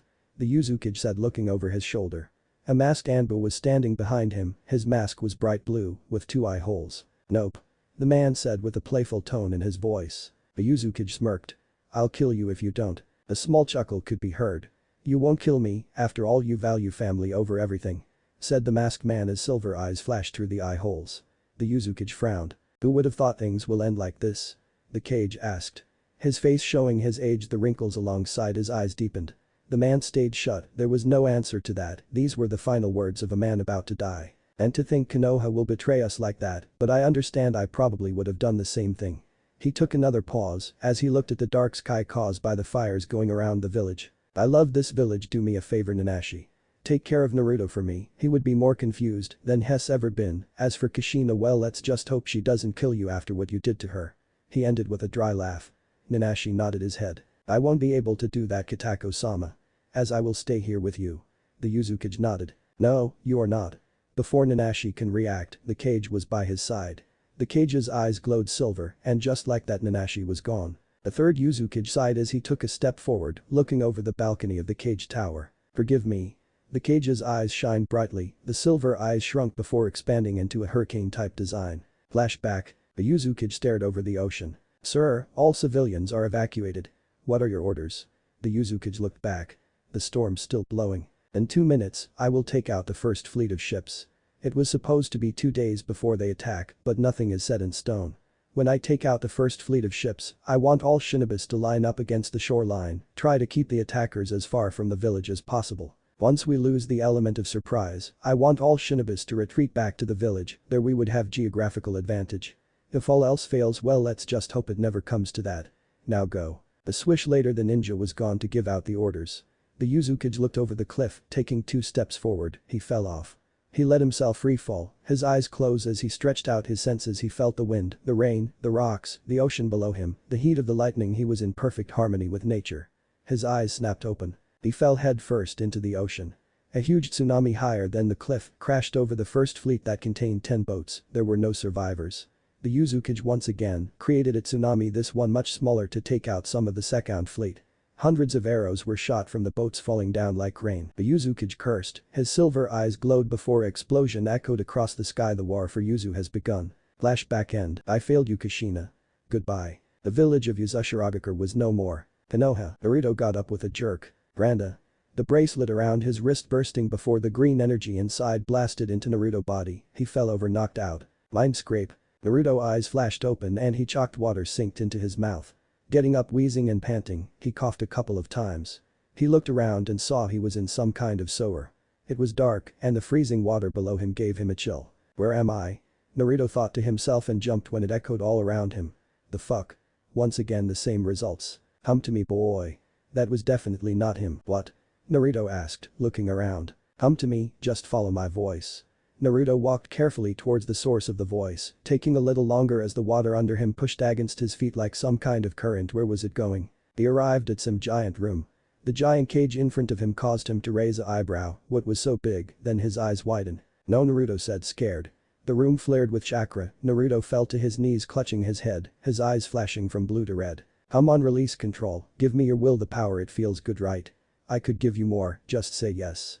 Naruto was breathing hard, he was clutching his head and screaming in pain, he felt like someone was trying to yank his will and soul, and just like that the pain was gone. He covered his ears at the beast, gave a giant bark that made the room shake. He looked around. Over here, Naruto-kun. Naruto's eyes widened, that voice, it couldn't be. Ajaisen? Naruto asked, turning around. His heart dropped when he saw his grandpa smiling warmly at him. Here and to I'm sorry, Naruto, but as it stands we could not make any physical contact. Naruto cursed, hitting the water. You're dead, ain't you? Naruto whispered. The Uzukage looked at Naruto, he walked forward and crouched next to him. I'm afraid I am, Naruto-kun. Naruto didn't respond, gentle sobbing could be heard. How? The Uzukage sat up. That's not important. Come on, get up, you're a Uzumaki, have some pride. Naruto got up, turning around to face him, his eyes watery, but no tears fell. What's gonna happen to Kassen? The Uzukage shook his head. She's a strong woman. Now Naruto, I only have a couple of hours left to explain to you, the Uzukage started. Explain to me what? Naruto asked, his voice low. The Kyuubi growled behind his cage before his blood-red eyes pierced the darkness. Uzukage? TSK, how the Uzumakis has fallen, and to think I actually had respect for them. Quiet, you beast. The Uzukage said, his eyes flashing silver. The Kyuubi gave a howl before growling. You dare flash me with those god-forsaken eyes? Let me out, I'll kill you. Naruto fell to his knees as the killing intent in the room began to rise. Be gone. The Uzukage said, his eyes lighting up, and just like that the Kyuubi was gone. What happened to it? Naruto asked, looking around. The gate, the beast, the whole thing was gone. He's gone for now, that's all that matters. Now where was I? Oh yes, I came to explain to you. Explain what? The Yuzukage eyes returned to its original green. The history behind the Uzumaki clan. Hokage Tower. You can't be serious, we can't help them now. It's better we let them solve their own problems. Yelled Hamura. Minato narrowed his eyes. I agree with Hamura, we could not afford a war right now. The village people will not take a war so lightly. Danzu backed up. Izashiragakure has been a loyal ally, not to mention we have already agreed on making a Uzumaki clan in Konoha. If Yuzu falls, there would be no point in establishing a new clan. You're wrong, it would be even better. Hiruzen Sarutobi interrupted. We could not let the people think there's more problems, did you forget the Uchiha clan's been massacred? Plus with the Uchiha gone, we don't have enough people to form a good military campaign, we'll just be sending people to their deaths. Remember Konoha above all, nothing above Konoha. Minato frowned, this didn't feel right. He wanted to help, no, he needed to help. But they had a point, too many things were going on at home for him to go and start anything outside. We could not say no. They helped us when we needed help, we can't just leave them to their deaths. That's inhuman. Minato raged. He was always big on loyalty and friendship, this just wasn't right. You pick then. You got two choices, resolve the Uchiha thing, or go to war.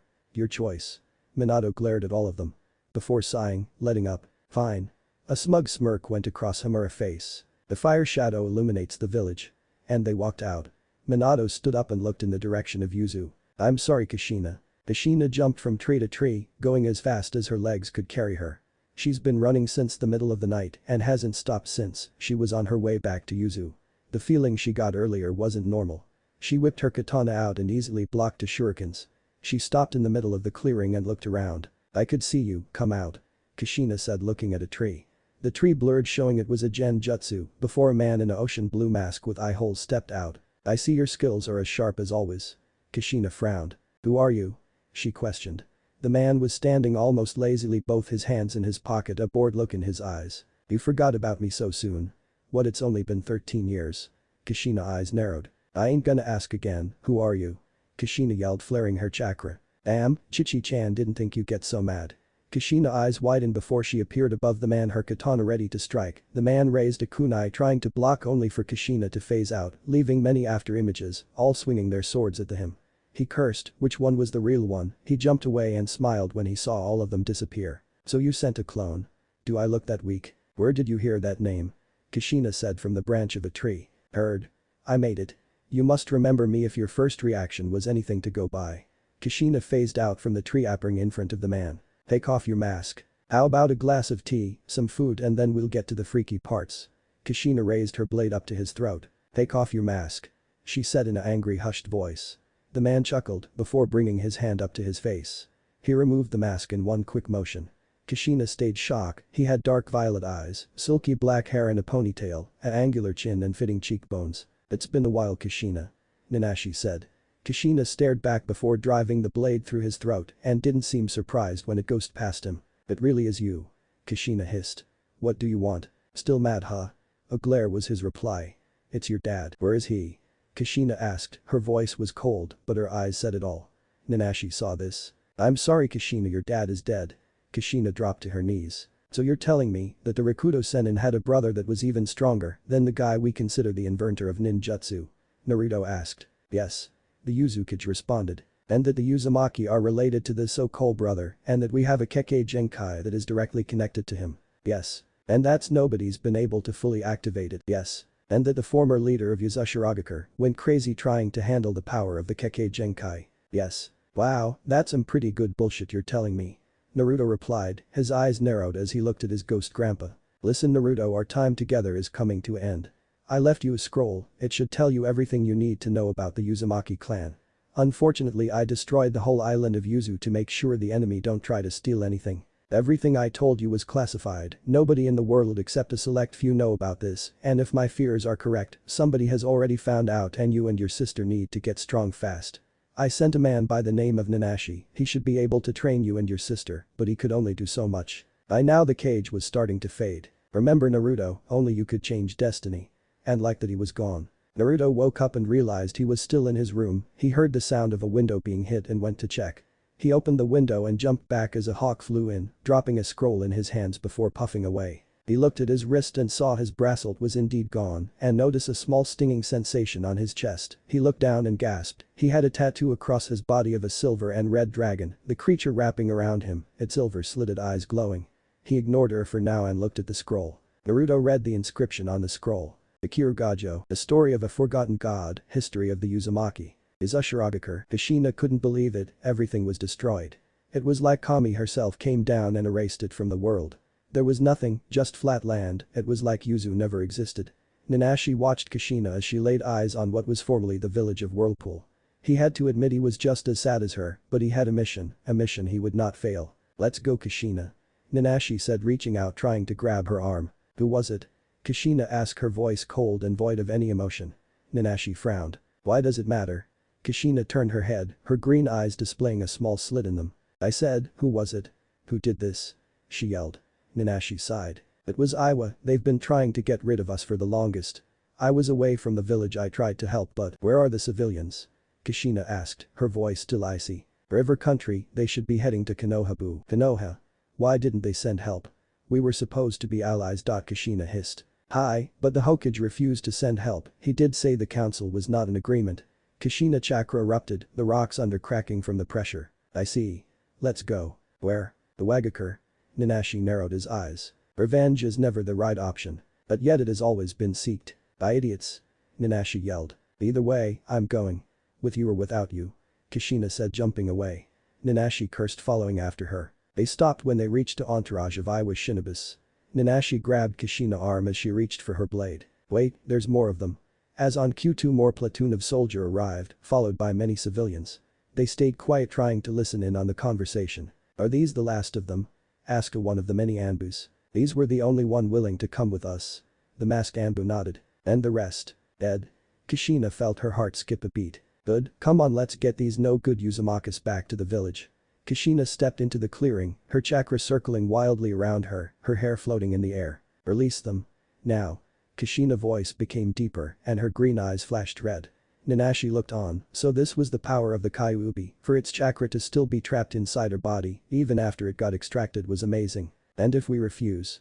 Asked a well-built shinobi as he pulled one of the civilians by the hair and driving his knee into her stomach. You'll die. Said Kushina, her katana already lodged inside his skull, his blood splashing over her face. Kushina didn't stop there, as she ripped the katana out and kicked his body away from her. Red chakra began to bubble out of her forming a small cloak. Stop her. Yelled one of the Anbu, but was quickly silenced as a blade separated his head from his shoulders. The shinobis in the clearing didn't hesitate. Oten. Kenga no Jutsu. Oten Kaido Shikutsu. Oten. Ryuga no Jutsu. Kushina looked at all the techniques coming at her without a flinch. She closed her eyes. Boom. The jutsus hit home. Kushina was battered with the many techniques. The Iwa shinobi smirked. Not as tough as she seemed. Now for that, I'll actually enjoy raping these Yuzu women. The smoke cleared and every single one of the smirks were wiped off their faces. Kushina was standing still, not a scratch on her, one tail wagging behind her, her eyes blood red, her hair wild and messy. I'll kill you all. Kushina charged forward. The screams of the shinobis could be heard well into the night.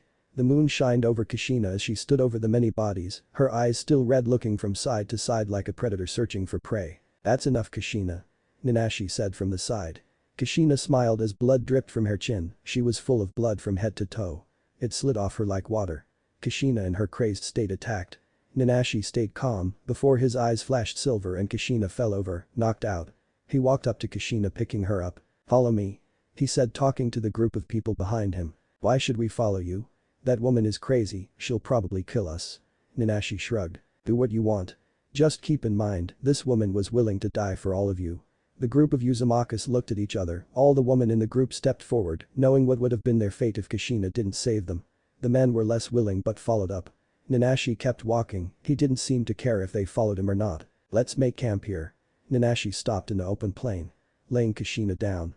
The people behind him took a seat. What's your name? Said a lady with bright red hair. Nanashi looked back at her. Nanashi. The woman raised an eyebrow. Your name is no name, that is what Nanashi stands for, right? Nanashi shrugged and looked away. I recommend you fall asleep, we head for Konoha in 2 hours. They all looked at him like he was crazy. What in the hell are we gonna do in Konoha? They didn't even send help when we needed it, they're nothing but trash. Yelled an angry civilian. Nanashi looked at the moon. Yes, but this woman is the last living royal Uzumaki. She is the current leader of the Uzumaki clan established over there. I ain't saying you got to come, for all I care you can all go your separate ways. Nanashi finished coldly. They nodded. Nanashi looked at Kushina. You've grown, Kushina. He said. He looked at the stars and saw one of them glowed brighter than the others. Itako-sama, he said. What does the future hold for us? A short old man sat behind his desk, working furiously on his paperwork that overflowed his desk. Tsuchikage-sama. Tsuchikage-sama. The Tsuchikage looked up from his dead, his small eyes showing his annoyance. What? I'm busy. He yelled. The person in the room didn't seem to bother by the news. Tsuchikage-sama, it's your son Katsuchi, he's dead. The Tsuchikage eyes widened. Explain. The person in the room nodded. Well, after we succeeded in destroying Yuzu, Katsuchi was able to catch up to the civilians. He was able to take them hostage, but when the relief group you sent to back them up arrived, they found the clearing full of blood, but worse, the bodies looked like they were torn apart and clawed like a beast. Your son was found in the middle of everything with many katana injuries, his head was missing. This leads us to believe it was the job of Hunter Nins. The Tsuchikage listened to the story. He looked calm, but the killing intent in the room was making it kind of hard to breathe. Let me Kuritsuchi, most of all I want you to add Kushina Uzumaki to the bingo book with a kill on side order place, her as double S rank also if you can, add a capture order for both her kids. This woman does not know who she is messing with. I want the Uzumaki clan dead, every single one of them. I can't allow those two twerps of her to unlock that power. I refuse to let it happen. What are you talking about, Ajaisen-san? Going crazy? Asked a smirking Kuritsuchi. The cage frowned. It's the Uzumaki, they killed your dad. Kuritsuchi eyes widened. Minato frowned, his stomach was still feeling the guilt from yesterday. He was once again bullied by the council into not helping. He thought once Kushina came back he would be able to talk to her and make her forgive him. And as of yet, everything has gone wrong. Kushina hated him even more. She was going to hate him after she finds out what happened to Yuzu. Be cursed, he hated his job. What's on your mind? Asked a cloaked figure behind hhim. Ain, Sarutobi-san. It's the village, I don't think it's becoming what I want it to be. The third frowned. Are you questioning your role as the Hokage? The third asked sharply. The thought alone was despicable. No, but as of late everything been going sideways. Ever since that night, I haven't made none of my own decision, and I think it's time for a change. Are you proposing treason? Asked a third, his hand already reaching for a kunai inside his cloak. The fourth frowned, he had no doubt he could kill the old man in a heartbeat, but that was not what he wanted. No, as of today. Konoha will be under my command, the council will still have a say, but I will be the last deciding factor. I have become soft, my guilt over losing my wife has been affecting my decision, and because of it, I am nothing but a joke, a figurehead. Not anymore, I am the Hokage. My first order of business, I want Root to be disbanded. Tell Danzu to hand over the power, if he does not agree, lethal force will be taken. Is that understood, Anbu-san? Minato said, talking to the wall. Anbu appeared, nodded and then left. The fire shadow illuminates the village.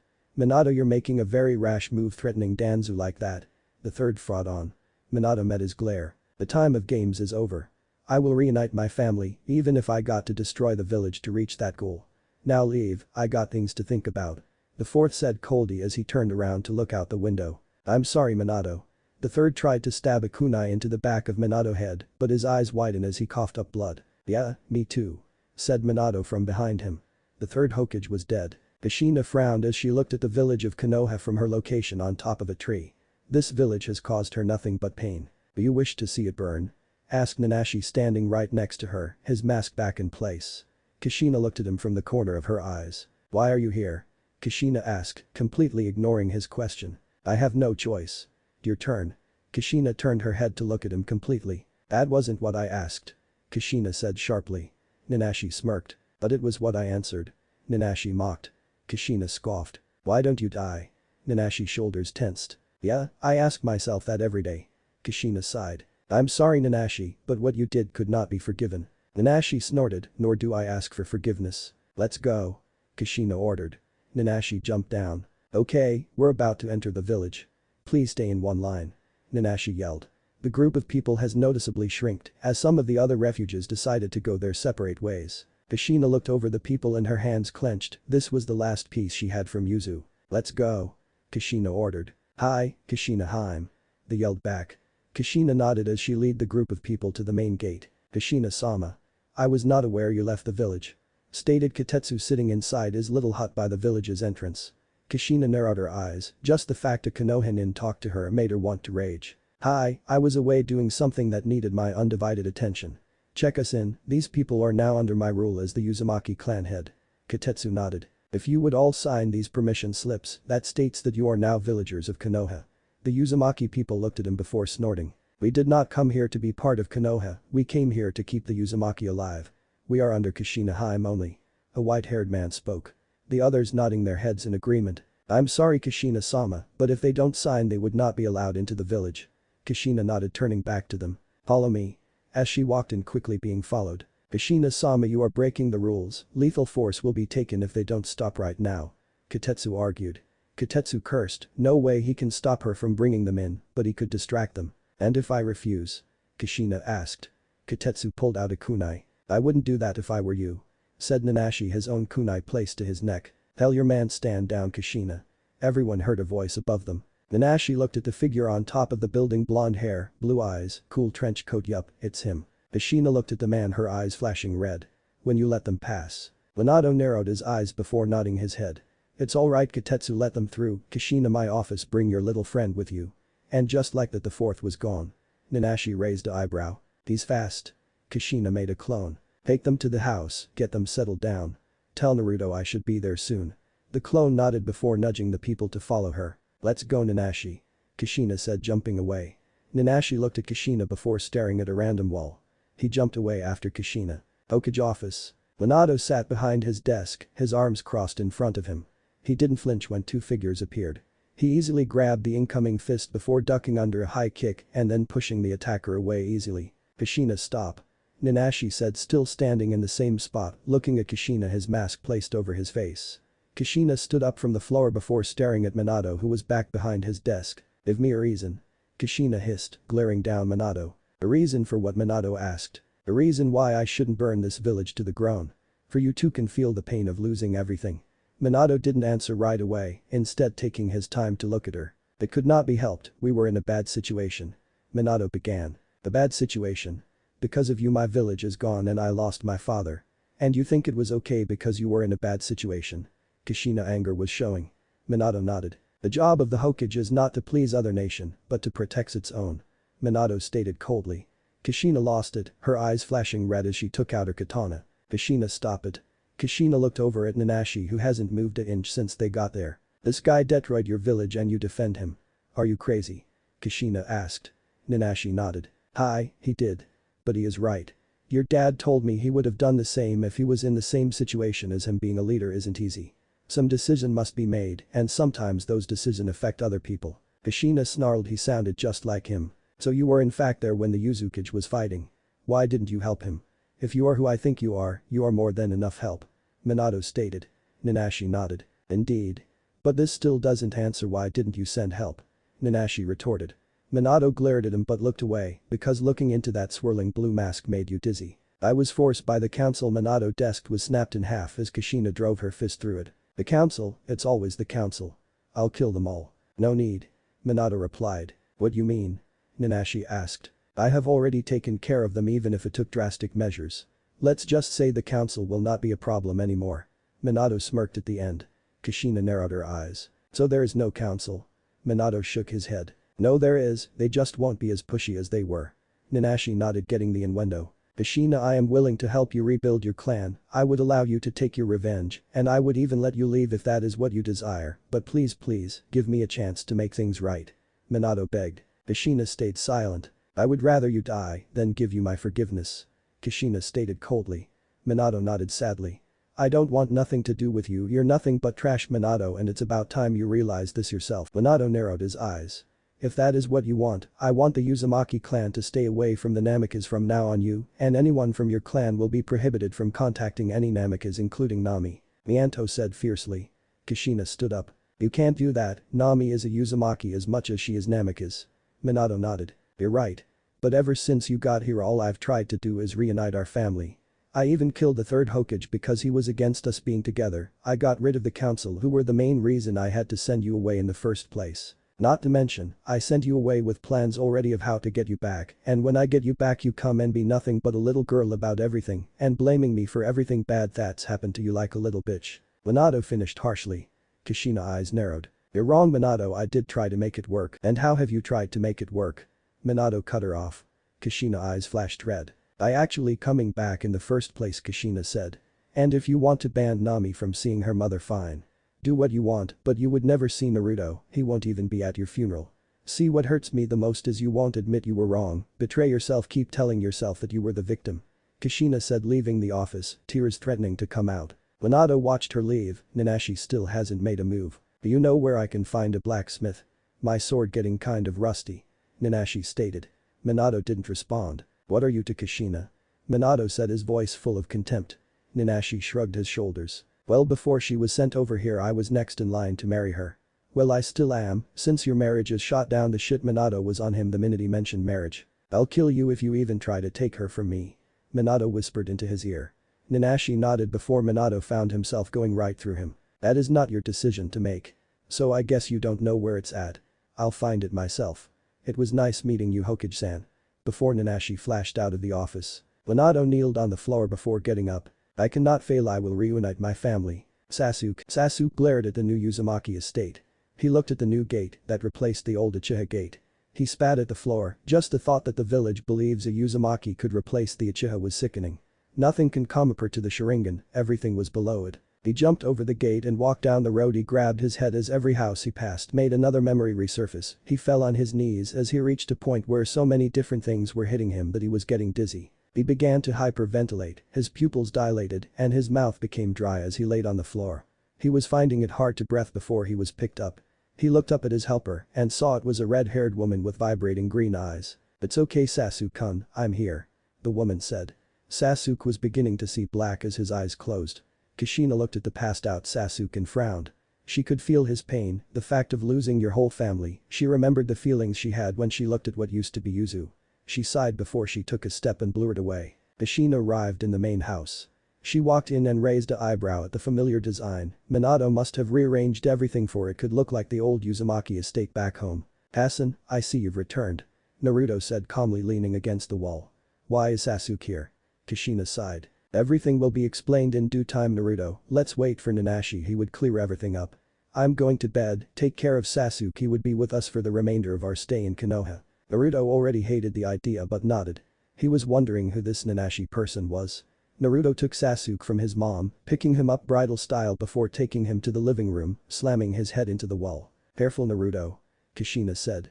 Naruto smirked. Sorry. Before disappearing into the living room.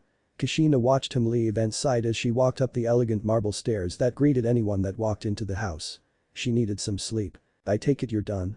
Should I wait for you or should I get right to it? Asked a bored voice from the top of the stairs.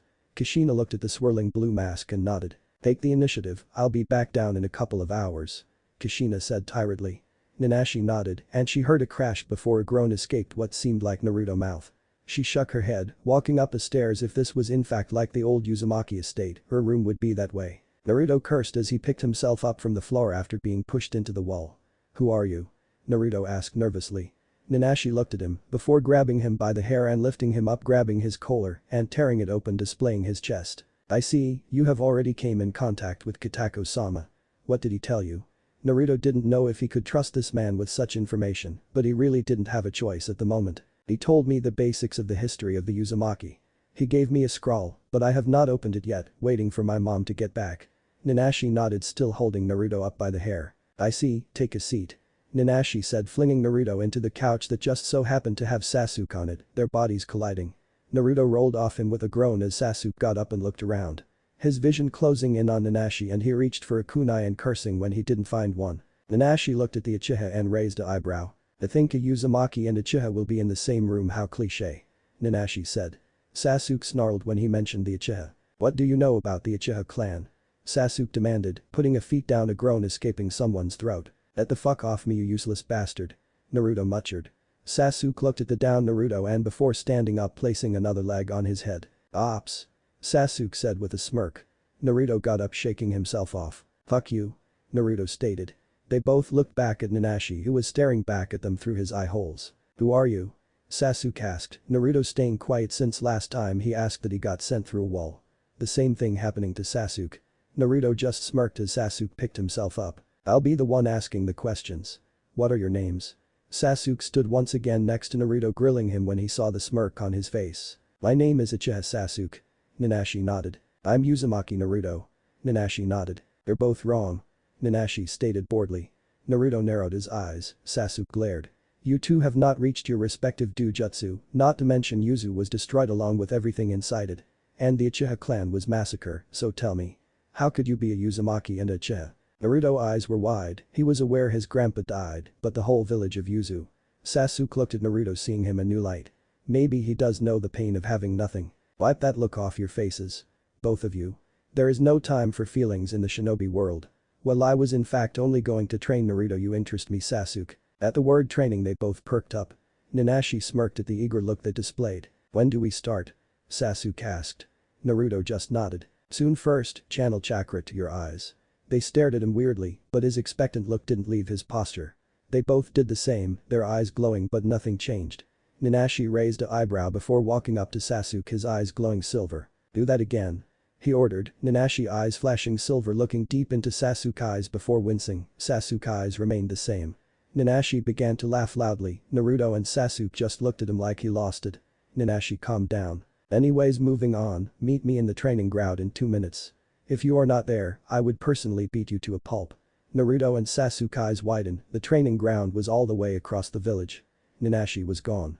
Sokka and Naruto looked at each other before dashing for the door. Nami looked at her father. So, Kassen wants nothing to do with me? Nami asked dejected. Minato nodded. She wants nothing to do with either of us. Minato responded. Nami tried to fight the tears but couldn't help it. So what should we do? Nami asked. Minato kneeled down, pulling her into a hug. I would make you strong, you would have my undivided attention. I'll train you to be the best, nothing more nothing less. It is time to restore the Namikaze name. You Namikaze Nami will be the future of not only me, but everything that the Namikaze stand for. Nami nodded. When do we start? Minato's eyes hardened. Meet me in the simulation room. Nami nodded. She'll prove to her mom, she'll prove to her brother that she was indeed worthy of being a Uzumaki. Minato sighed as she came out of another grueling training session with her father. He was a little softer today, but with everything that's been going on with the Uchiha he seemed distracted. She decided to head outside, maybe she'll see Naruto. Just the name made her blush as she remembered the cool-looking blonde kid. The academy's been close as people were still getting used to the idea of the Uchiha clan being gone. She could not see Naruto as often as she wanted, but she was still able to see him train. She arrived at the training ground and her eyes widened as she saw Sasuke and Naruto fight against some unknown assailant. They were getting beat badly. They didn't even seem like they stood a chance, every punch they threw was dodged before they received a brutal punch to the face. Hinata turned on her Byakugan, she was amazed the guy's chakra was silver and it licked off him like fire and it seeped into the ground and trees around him like he was constantly feeding the earth. She noticed Naruto chakra was similar, but it was blue and his leaked into the air and circled around him. Sasuke chakra was the regular color, but his chakra temperature was almost below freezing. She never seen such different chakras. The stranger has the most amazing one by far as the silver glowed brightly and the way his licked off him made him look like he was on fire. She smiled when Naruto got a punch in, but winced when he received a kick so hard he was planted into the ground. She saw Sasuke jump back and perform a fire jutsu and noticed his chakra began to fluctuate like it was fighting against the technique. The stranger raised his hand, Hinata was amazed the chakra that was seeping into the ground literally took the fireball apart like if it was sucking the chakra away from it. This man was scary and she could tell he was only playing around. She gave a yelp as a cloth was placed over her mouth and just like that her vision went black. Training ground, Naruto cursed as he once again got kicked hard. He got back up before he had to dodge another kick that was about to take his head off.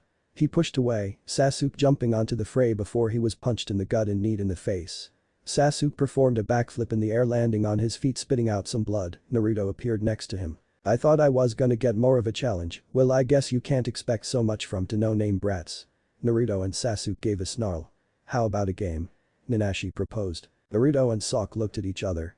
2 minutes ago two Jounin took a little girl in that direction, your goal is to stop them and bring the girl back alive and kill the 2 Jounins. I'll be watching the whole thing but do not expect me to get involved. Unless you find yourself in a life or death situation. And if we win this challenge. Naruto, I'll show you how to open that scroll Uzukage-sama left you. Sasuke, I'll give you a scroll that should explain everything. Naruto and Sasuke nodded. Better hurry up. He said. Naruto and Sasuke nodded before dashing in the direction Nanashi was pointing. Naruto and Sasuke jumped from tree to tree, using all the skills they learned about tracking from the academy. Naruto placed his hand over Sasuke's chest as they came to a halt. They hid their chakra as they saw the two Jounin taking a break in a clearing, one holding up a familiar-looking item over his shoulders. What if we rape her? The Raikage would love to have some Hyuga babies. Naruto narrowed his eyes. If that was who he thought it was, these two men were as good as dead. Naruto was giving off a lot of killing intent. "Do you want to get us killed, idiot?" Sasuke said. Naruto stopped, not noticing what he was doing, but it was too late. The two Jounins were already aware. Two kunais flew their way and they jumped away, easily avoiding the kunai, but were blown away by the blast that followed. Raiden. Ryuga no Jutsu. Naruto grabbed Sasuke and pushed him away. The lightning dragon crashing right in front of them, sending them once again flying, this time into a tree. Wait, don't kill them. That's the Uzumaki brat and the last of the Uchiha. If we bring them in, we'll get a giant promotion. An evil grin flashed across their face. Naruto and Sasuke got up from the ground. They were already pretty beat up from their earlier training section with Mask Guy, as they called him, as he refused to give his name to a couple of no-names. "So you know my name? Then why attack a person you already know is above you?" Sasuke said cockily. The two Jounin looked at each other before busting out into a fit of laughter. "Do you two really think you could take on two Jounins? Konoha must be doing a good job of gassing you up. Maybe after we rape this girl and trade you two in, we'll come back to Konoha to kill your mom and destroy what's left of the Uchiha clan." Naruto stayed with his eyes closed as he felt a burning sensation go across his body. No, it wasn't the nine tails. This power felt more relaxed and in tune with him. He opened his eyes as his blue eyes glowed brightly, his body surrounded by silver chakra with hints of blue. Sasuke has his head lowered, and when he raised it, his eyes glowed gray with two commas in each eye. He felt a chill go across his body as his chakra covered him. "I'll kill you," Naruto and Sasuke yelled in unison. The chakra output waking up Hinata, her eyes settled on Naruto and Sasuke, her eyes lingering on Naruto for a while as a smile came to her face. "He came to rescue me," she thought happily before her attention switched to the binds holding her together. She had to get out, she had to help Naruto-kun. Nanashi watched the whole thing from a tree. He frowned when he saw Naruto glow silver. He wasn't expecting him to unlock it for a couple of more years, and Sasuke too. Sasuke chakra must be reacting to Naruto's. I guess their body were running on empty and they unknowingly activated the first stages of their Dujutsu. He turned frowning. Naruto chakra was seeping into the air in massive amounts, while Sasuke's chakra was mixing with it, forming a platinum cloud over them. Either way, he was curious as to how well they'll be able to control themselves in this stage of the game. In a blur, Sasuke and Naruto were next to them, Sasuke easily avoiding a kunai thanks to the use of his Sharingan, while Naruto had to sacrifice a cut to the forearm to avoid being impaled. Nanashi frowned, while Sasuke was using his Sharingan to predict, and he had to give it to him. He was pretty nice. He was fighting like every Uchiha, completely dependent on it. Be cursed as Naruto received a cut to the arm. The Uzumaki Dujutsu was good, but training was a must if you wished to accomplish anything with it. The fighting continued for a couple of minutes before the Jounins easily kicked them away. "Nice power up, but I think it's time we get serious," they said as their bodies began to crack with lightning. "Naruto, help," Hinata yelled. Naruto looked over at her. "Set her free," Naruto said calmly, his hands on his blade. Sasuke smirked at the power he was feeling. It was amazing. This was what he needed. No, this was what he wanted. A twisted smirk spread across his face. "Yes, let her go," Sasuke repeated, his voice a little more feral and nasty. "Make us your wish," Naruto said as his katana reflected the light of the sun. Disclaimer: I don't own Naruto. Naruto frowned as the cut on his arm began to heal. What was this? He felt like his whole body was at bay with the world and he could feel the air around him swirling and it was beginning to give him a headache as the power was too much. He could feel everything tenfolds. Even though the sky was cloudy, he could still feel the heat of the sun pierce his body. The wind around him felt sharp if he looked closely. He could see small cuts appear anywhere there wasn't clothing. His eyes were burning and everything was getting blurry. All he saw was clouds of blue energy. It was like he was literally seeing the energy around him. Sasuke smirked. This feeling was amazing. Everything was starting to make sense. He felt the chill of his chakra penetrate his very soul as a chill went all across him. The amount of power he was feeling was amazing. He took a peek at Naruto and saw him clutching his head in pain. "What's wrong, Baka?" Sasuke said. He saw Naruto fall to one knee and he focused back on his enemy. Now that Naruto was out of the picture, he could actually test this new power. He performed a couple of hand signs. "Pain. Bikaku no Jutsu." The giant fireball took up most of the clearing. Sasuke waited for the result and frowned when he saw the two Jounin still standing there. He looked clearly and saw a section of the earth was ripped apart. They must have performed some kind of earth wall. Either way, that just means he gets to play with them for a little longer. Sasuke dashed forward, blurring out of sight, his leg outstretched out about to deliver a kick to the Jounin. He didn't miss a beat when his leg was blocked, instead bringing up his other leg and managed to nick the other jounin under the chin before jumping away, slightly touching the floor before blurring out again, this time going for a jab. That was blocked before slightly touching the floor again and disappearing. He managed to hit them, but he didn't come out unscathed as he held his left arm, which was currently dripping blood. That kunai was leveled with lightning chakra, your arm will be numb for the remainder of the fight, said one of the jounin, smirking. Sasuke's face didn't show any concern as he easily ripped his sleeve and tied it around the wound to stop the blood from flowing. I only need one hand to finish you off. I've been working on this technique, it's chakra heavy and I doubt I'll have enough chakra to continue, but I know you won't survive it, at least not both of you. Sasuke said. Oh please Uchiha-sama, please show us this great technique of yours, said one of the jounin, his voice dripping with sarcasm. Sasuke smirked. Before taking one step forward, once his leg touched the floor he vanished, appearing behind the jounin, grabbing Hinata and disappearing again with Hinata on his shoulder. I can't have her in the blast radius, can I? Sasuke said, throwing Hinata off him harshly. The girl gave a moan as she landed on her head. The two jounin sucked their teeth, they just lost their meal ticket. Give her back. Sasuke smirked. The late chakra started spinning around the two jounin, they tried to get out, but then the chakra flared into a volcano of hot flames, trapping them inside. Hi Nebukari. The clearing went wide as the heat rose to unimaginable levels before a shock wave exploded outwards. When it cleared, the two jounin stood in the middle face down. Sasuke was blown against a tree and was now back in his regular form as the power left him. He smirked at the destruction of his technique before blood dripped from his mouth and he passed out. Naruto was still where he was, his silver chakra swirling around him sloppily like it was on a frenzy, tearing the ground under him. Before the power formed a shell of chakra around him before softly sinking back into his body, leaving him laying on the floor face down, passed out. Nanashi shrugged his shoulders. Not bad, he said, with Hinata over his shoulders.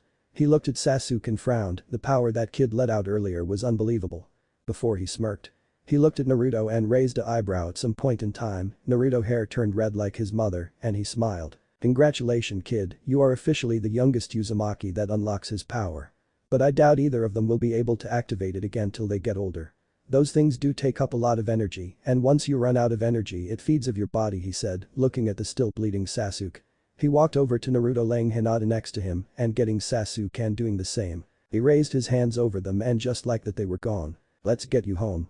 He walked up to the two jounins before taking his katana and saw they were still breathing. He stabbed them both through the head. And just like that he was gone. 3 days later. Kushina and Nanashi looked over Sasuke and Naruto. Ever since he brought them back they've been knocked out, but that wasn't the most important part. No, both of them have been letting out a lot of chakra almost in short bursts before they screamed in pain. What's wrong with them? Nanashi stood quiet as he looked at the face of Naruto and Sasuke and saw their uncomfort. I don't know, he said as Naruto gave another yell. Naruto mind scrape. Naruto found himself in the middle of a giant field. It was amazing, giant mountains were floating around with waterfalls running down them. The sun was out, causing a majestic glow over the sky as it glowed purple. He noticed there were more than one sun, once being red, another being orange, and the last being the color he was used to, which was yellow, but that one was considerably smaller than the rest. He walked forward before he reached a cliffside and gulped as he looked down into the abyss. He could barely make out a small river at the bottom, and while he played with the thought of falling off he backed away. Fear will get you nowhere. He heard a smooth deep voice from behind him. He jumped backwards before his eyes widened when he no longer felt the safety of rocks under him and shut his eyes, preparing for the pain that will come from the long fall. Ah! Naruto yelled before opening one eye and noticed he was still in the same place, floating over the air. Yeah, I got caught with that too, said the man. Naruto looked over to where he was at earlier and what he saw made him raise an eyebrow. Standing there at the very edge of the cliff was a young man who seemed to be in his early 20s. He wore what seemed to be gold-plated body armor over black pants that were tucked into his gold sandals. His hair was a crimson red that formed what looked like two horns in the front, while in the back it flowed freely to his shoulder blades. Naruto took notice of the silver eyes and was taken back. He looked like an older version of himself, only with red hair. Nope, you got red hair too, the young man said. Naruto raised an eyebrow before taking his Yuzu forehead protected and his eyes widened when he saw his reflection.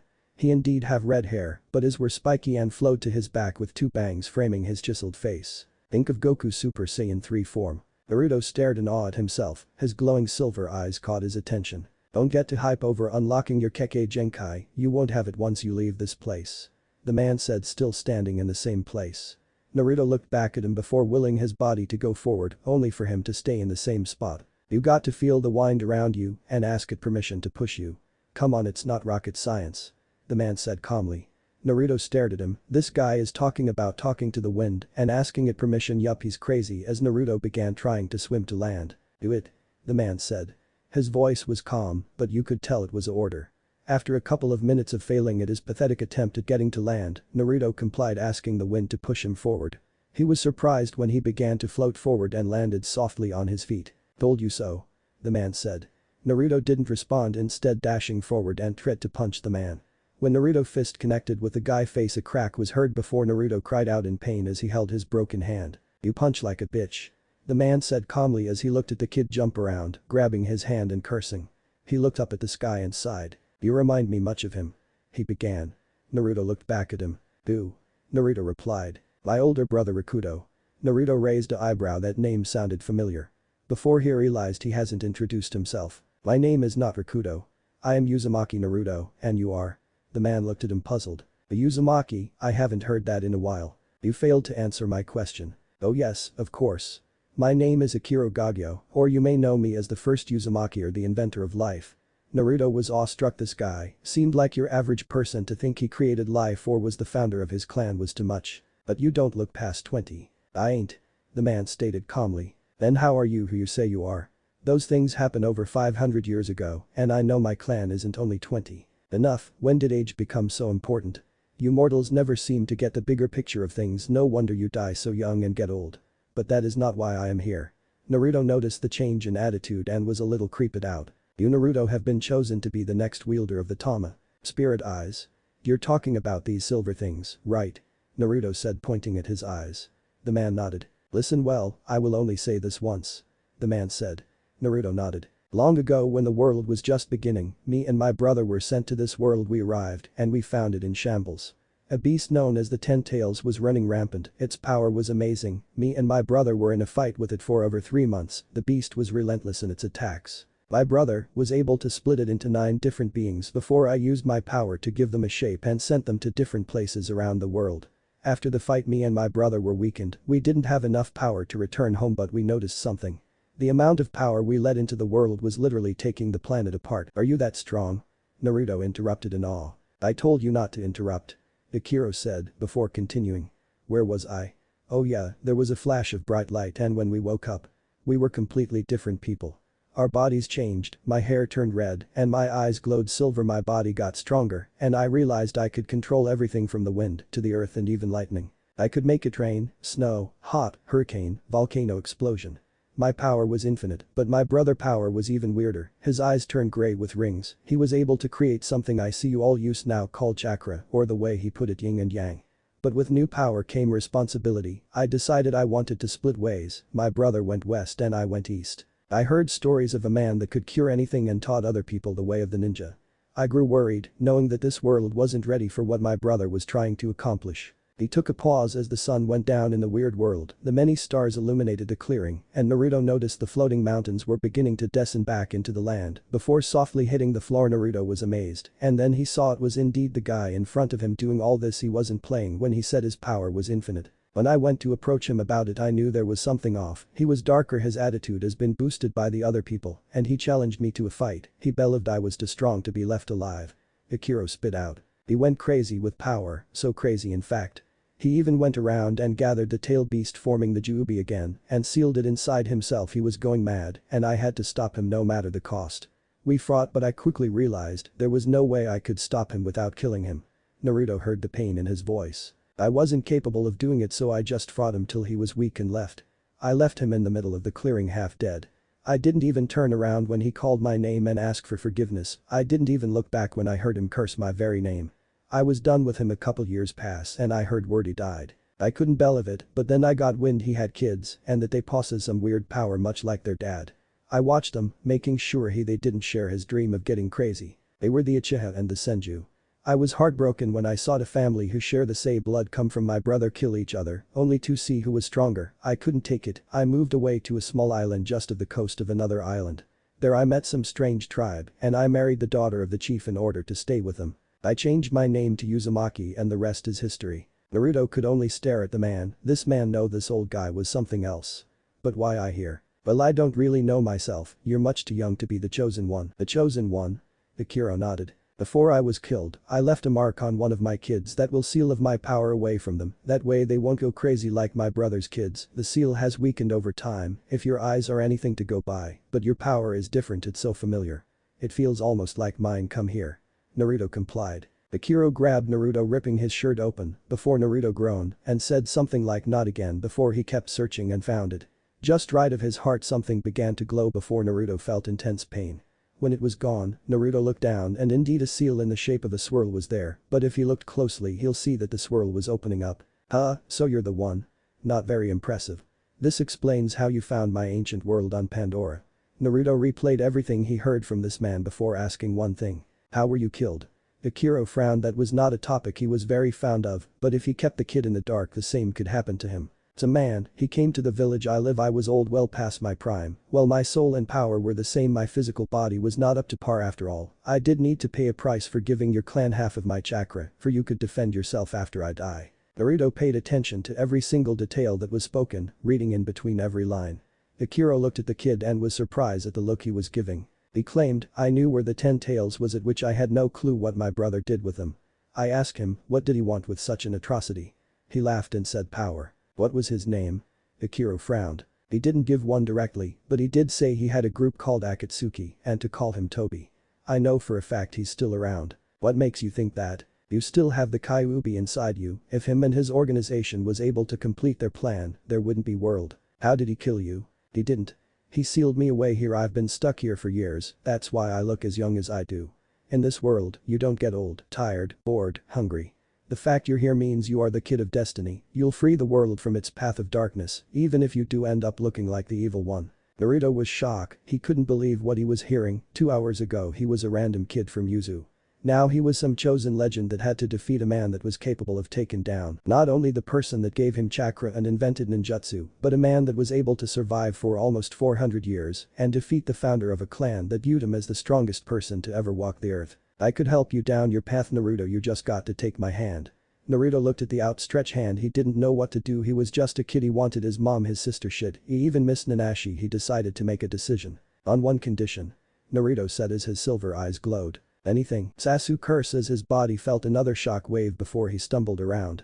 He was in some kind of strange place. The sky was red, the sun was blue, the grass was black, everything seemed so opposite.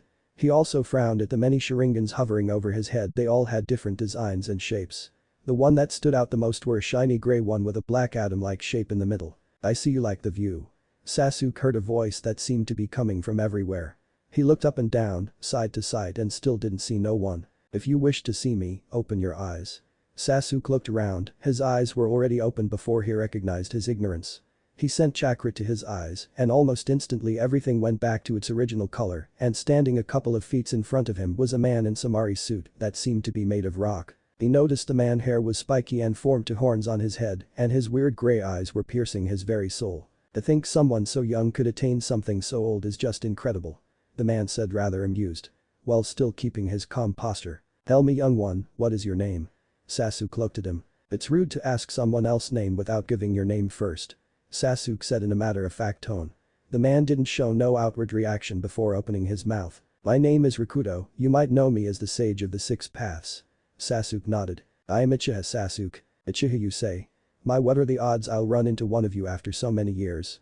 Nothing has changed, I see, the arrogance is practically leaking off you. Not to mention those ugly pesky eyes of yours. A shame really, I always thought my sons will be able to produce something much better than the garbage you hold. Sasuke was fuming in less than a minute. This senile old man has made him feel like he was beneath his feet. Shut up.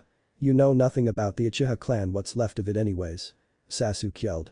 The man responded showing next to no emotion. What's left of you? Yes, my older brother Itachi, he killed them all only leaving me. It was about time. When you meet this Itachi kid, please give him my good graces. He saved the world from a disaster. Even if they weren't much of a loss to begin with, but hey, when God gives you apples, he was cut off by a fist by Sasuke which went right through him like he wasn't even there. Now Sasuke. Don't you want to know about your clan? Sasuke looked at the man. He seemed to know a lot about the Uchiha, but something wasn't right about him. He didn't feel like what the man was gonna tell him will be the absolute truth. No, only an idiot like Naruto will believe something he wasn't there to experience before. For all he knows, this guy could tell him some bullshit story about how he had to fight some viciously strong monster to save the world, and then he went around teaching people how to use a power they could use against him. Yeah, right. While Sasuke continued his mind rant, the sage looked at him with a smirk, like if he was reading his thoughts. I like this kid, he reminds me of myself. Listen kid, I'm only gonna tell this story once. He was cut off immediately. Save your story, all I want to know is one thing. The Rakuto was grinning in the inside. The way this kid talked, the way he took note of everything was really amazing. And that is, how could you help me get power? The man looked at him for a while. Why, if I may ask, do you need this power? The Rakuto asked with a sharp eye on Sasuke, who didn't back down. The same reason you decided we all needed it when you were going around teaching everyone. Do you expect me to believe you gave this people power only cause you wanted? No, everyone that has power wants more or wants it to themselves. You are no different. The Rakuto smirked. You're wrong. I really did give them power, but not cause I felt sorry for them, nor cause I will gain anything from it. I gave them power simply on a whim. I was getting bored with the world, so I made it fun. He stated. Sasuke just looked at him.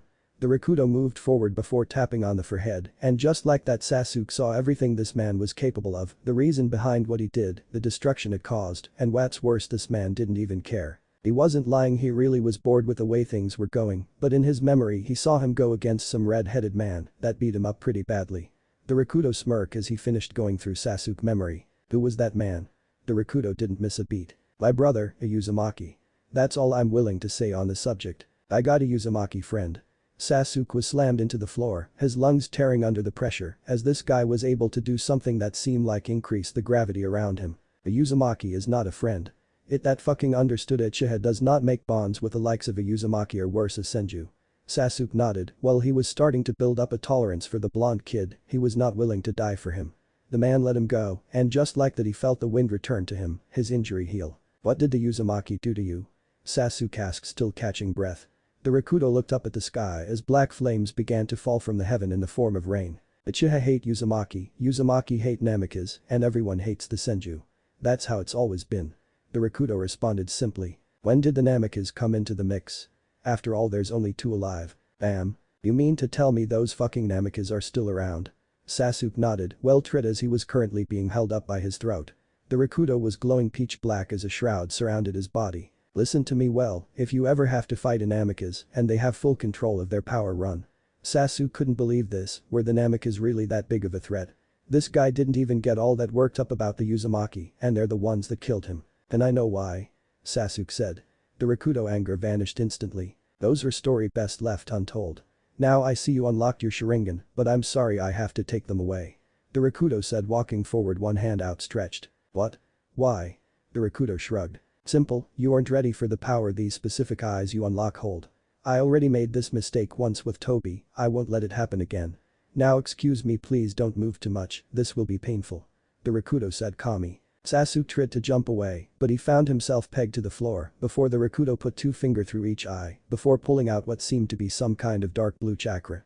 Sasuke was screaming, the pain was too much. There we go, don't worry, you'll get them back eventually, you just have to prove to me you're ready. I'll keep in touch, but for now, it's time to wake up. And just like that, Sasuke passed out forward. The last image he saw was a man behind him, a giant creature with 10 tails. Ashina breathed a sigh as relief as she heard Naruto and Sasuke start to stir before waking up. Naruto rubbed his eyes as he a small burning sensation over his arm and his abdomen. Sasuke growled in frustration as his body didn't comply to his wishes. He noticed it was extremely dark, bringing his hands to his face he felt something going across his eyes. Be careful Sasuke-kun, your eyes were bleeding pretty heavily earlier. Sasuke cursed, remembering the strange man in his dream before ripping the piece of cloth of his face and opened his eyes. Everything was blurry at first before everything came into focus. So both of you were able to come in contact with your guardians. How was his? Nanashi said with a smirk, knowing very well it went nothing but well. That gay-ass fruity bastard took away my Kekkei Genkai, saying something like it's too early. Naruto yelled in a very un-Naruto-like way. Sasuke nodded his head, confirming what Naruto said. Nanashi frowned, he never heard of that happening. Did you manage to learn the history of your clans? Naruto and Sasuke shot a glare at each other before killing intent filled the room. Stop it. Both of you. Sasuke glared at her. You don't command me, Uzumaki. He said harshly. Naruto killing intent shot up. Does my clan have to remind you of your place again? Uchiha. I would personally kick both of your asses if you don't calm down this instant. The rivalry between the Uchiha and Uzumaki has been dead for almost 200 years. I am not going to let the little kids start it over because they couldn't let the past go. Sasuke and Naruto glared but stood quiet. What exactly did you talk about? Nanashi asked. Naruto was about to open his mouth when he felt his mouth go mute, likewise with Sasuke. I see, I guess they don't want this information released. So what power did you get from them? Nothing. They answer at the same time. Oh really? Then what's that on your arm Sasuke and that on your chest Naruto? They looked at him like he was slow, before looking down. Sasuke noticed he had his whole left arm tatted up with many different skulls and unidentifiable illustrations painted in the middle of all that was a black reaper-like blade. Naruto noticed his chest had a painting of an eagle, whose both wings were opened and extended towards both his collarbone. On the chest of the bird there was a small imprint of the Shinigami and a blade that Nanashi easily recognized. Wow. You two have to be the luckiest guys on the planet. Sasuke pumped chakra into your arm. Sasuke complied. A Grim Reaper blade appeared as Sasuke glowed black. The weapon was amazing. It was pitch black, with what seemed like bones wrapped around the whole pole. The place where the blade connected to the pole had a skull with glowing red eyes. Sasuke smirked, well it wasn't his eyes, it'll make do, for now. Naruto did the same, he didn't glow or anything, but particles of light exploded out the tattoo. The Shinigami peeled off his skin before exploding into a twist of grey chakra, forming a giant black scroll with chains painted around it that glowed blue. The blade was simple, only thing that made it stand out as intricate was the metal looked like it was melted and it moved around like water but still kept its katana shape. A small hum could be heard coming off it. Naruto reached for the scroll but was stopped by the scream of his mom. Don't touch that scroll, it's not your regular summoning scroll. It's a witchcraft scroll, apparently it belongs to the Shinigami. Who knows what will happen if you open that thing now, maybe when you're older. Kushina said. Naruto nodded and as if the scroll understood it once again exploded into small particles of grey light and sunk back into the tattoo, returning the face of the death god to Naruto's body. Nanashi looked at the two kids before nodding. Well now that you two are up let's get to training. Nanashi said with smirk. Nami and Minato were climbing over a giant mountain, using their hands and feet to stick to the side of the mountain. Nami cursed when she almost slipped off. Where are we going again? Nami shouted over to her father who was also climbing. At the beginning of everything I'm taking you to where everything began, where the Namikas got their name from. He said with pride. Nami nodded. They arrived at the top of the mountain, and Nami was left with her mouth hanging open over the mountain. There was an intricate building, which seemed to float on air. Dragons Nami whisper at the giant beast that flew over her head before it did some spins and release a torrent of blue fire. Welcome home Nami. Minato said with a smile. Minato looked out her window at the night sky and sighed. She never felt so horrible. She got captured and has caused Naruto and Sasuke pain. She tried to visit them, but some strange man will send her away and scream no strangers allowed. She sighed as she walked away from the window and sat on her bed. She heard a thump and ran back to her window to see who knocked. She smiled as she reached down and grabbed the object. In her hand a blue rose glowed, with a small letter attached. I'm sorry I couldn't protect you, from Naruto. Hinata read out loud as she hugged the floor and jumped into bed with the rose flat across her chest. Disclaimer. I don't own Naruto. Time skipped 3 years later. Kushina sighed as she looked over the grave of her father. Over the years things have gotten so complicated, nothing was going the way she thought it will. While the Uzumaki clan was at an all-time high, her level of leadership was nowhere near yours. Kushina took a pause as she looked over the headstone. Rest in peace Katako Uzumaki, father of 2, grandfather of 2 and husband of Dot. Kushina stopped reading as her face flashed with anger. Well dad and her mom were divorced, her mother didn't even reach out after he passed away. She even wondered if she knew, but she had a feeling her mom did and just didn't care and was probably somewhere enjoying the richest of the Uzumaki her dad left her in his will. That smut, she probably formed a new family somewhere in the western lands. Kushina stopped thinking about it as she felt a small headache coming on. She wiped a tear out her eyes that she didn't know she shed. While her father's death pained her, her mother's abandoning was 10 times worse. She remembered the day like it was yesterday. Why mom? Why did you leave us? Flashback. 11-year-old Kushina ran across the yard as she heard the sounds of smashing glass come from the house. She moaned as she tripped over a rock and landed on her shoulder as her new blue dress was now filled with mud. She got back up ignoring the pain for now as she heard another crash come from the house. She ran limped as her leg received a pretty good cut and the blood was trickling down, leaving a small trail. She heard her mom scream at the top of her lungs and began to run even faster. What was happening? She finally got to the door when her mom came out, a suitcase in one hand while pulling along another handbag. Hassan? What happened? Kushina yelled as tears began to go down her face. She looked up at her mom green eyes and shrunk, her mom piercing green eyes were staring down at her like some kind of beast looking at its prey. Before she moved past her into a carriage and left. Hassan. Don't leave. Hassan. Kashina yelled, but her words were carried by the wind. She collapsed as her mom carriage moved out of sight. She was picked up from behind and noticed it was her dad, who was also shedding a couple of tears. Hassan, where's Hassan going? She said in between sobs.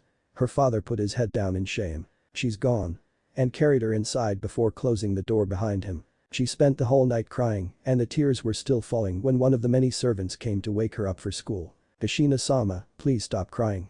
Your dad will hate to know that he left you in this condition. The red-haired maid said with a soft smile. Kashina looked at the woman, rubbing the back of her hand over her eyes. Where did Towson go? She asked confused. The maid looked down. He went after your mother, he said he'll be back in a couple of weeks. Kashina fought hard not to cry. The maid saw the look and right away got her out of bed and into the bathroom to get ready for the day. Kashina soaked in the warm water first her mom left, now her dad too. Did they not love her? The thought made her sick as she began to get dizzy. Are you alright Kashina-sama? The maid who was overlooking her bath asked. Kashina breathed in and out before nodding. Before asking her to give her a towel wrapping it over her body as she dried herself off. Walking out the bathroom she frowned when she saw the clothes that were already picked out for her and a group of maids that were there to help her put it on. She never liked the feeling of being pampered. But if she tried to tell them to stop it'll be futile as they will just pressure her to let them help. She dropped her towel standing naked in the middle of the room as the maids went to work. She looked herself in the mirror and frowned. She was wearing a pink kimono with red roses, her hair was tied into a Chinese bun with two sticks holding it together. Her green eyes made her wince as they reminded her of her mother. Kashina Haim, a time for school. This time a butler came in. She nodded before following him out. Her carriage was already waiting for her and she held the butler's hand as she stepped in. She looked out the window the whole time, seeing the people of Yuzu all point and bow as she passed. She couldn't even muster a smile to return to them as her feelings were still everywhere. She arrived at school and looked down as all the kids stopped and stared at her. She said goodbye to the butler and nodded when he said he'll be back at 2 to pick her up from school. She entered the building avoiding eye contact as that will open the door for conversation like she wants that, especially not with these batch of stuck-up kids. Everybody that came here was from a famous clan and while she loathed that about her, the other kids bathed in the attention and thought themselves superior over everyone. She arrived at her class and sighed as the daily classes began. When lunch came around they took them outside and told them they had an hour to eat. She went to the furthest part of the cafeteria and sat alone. As she ate she thought over everything that happened. Can I sit here? Kashina jumped at the voice. In front of her was a kid with similar red hair, green eyes and an angular chin. She tried not to blush but was failing horribly. Why yes you may. She stuttered. The kid nodded with a smile and sat down. Why are you sitting so far? He asked as he took out his lunch.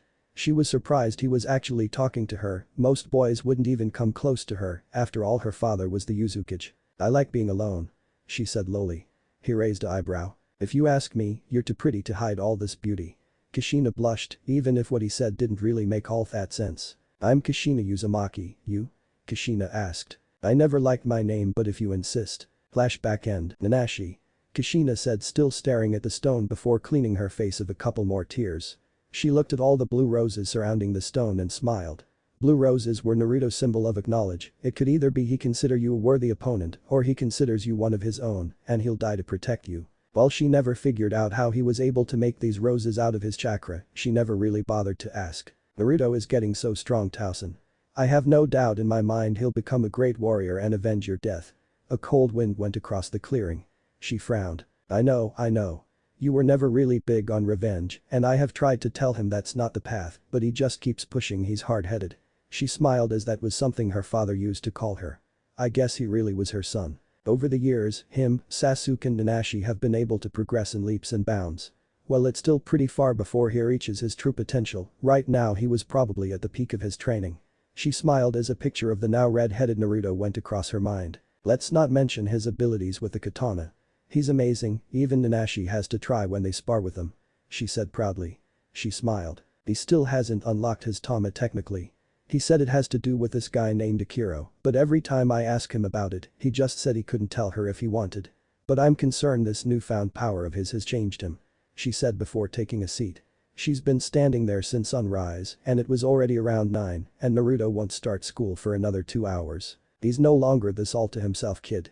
He talks a lot more now and he's not as thoughtful as before, but I fear he's actually just putting up a front every now and then this front falls and he becomes this mature kid wise beyond his years. It's almost scary. Talking about that, he kind of acts like you. I remember coming home and you'll be this happy-go-lucky dad, but at night I could see right through it. He even dresses like you. You had a huge influence on him, Dad, and when you left it was just too much. I haven't told him about Minato refusing to send help since his and his sister relationship has been more than close. She frowned again as she thought of her daughter. Since Minato decided we couldn't see her and she can't see us, something changed in the girl. I think Minato's been brainwashing her into thinking we're the bad ones.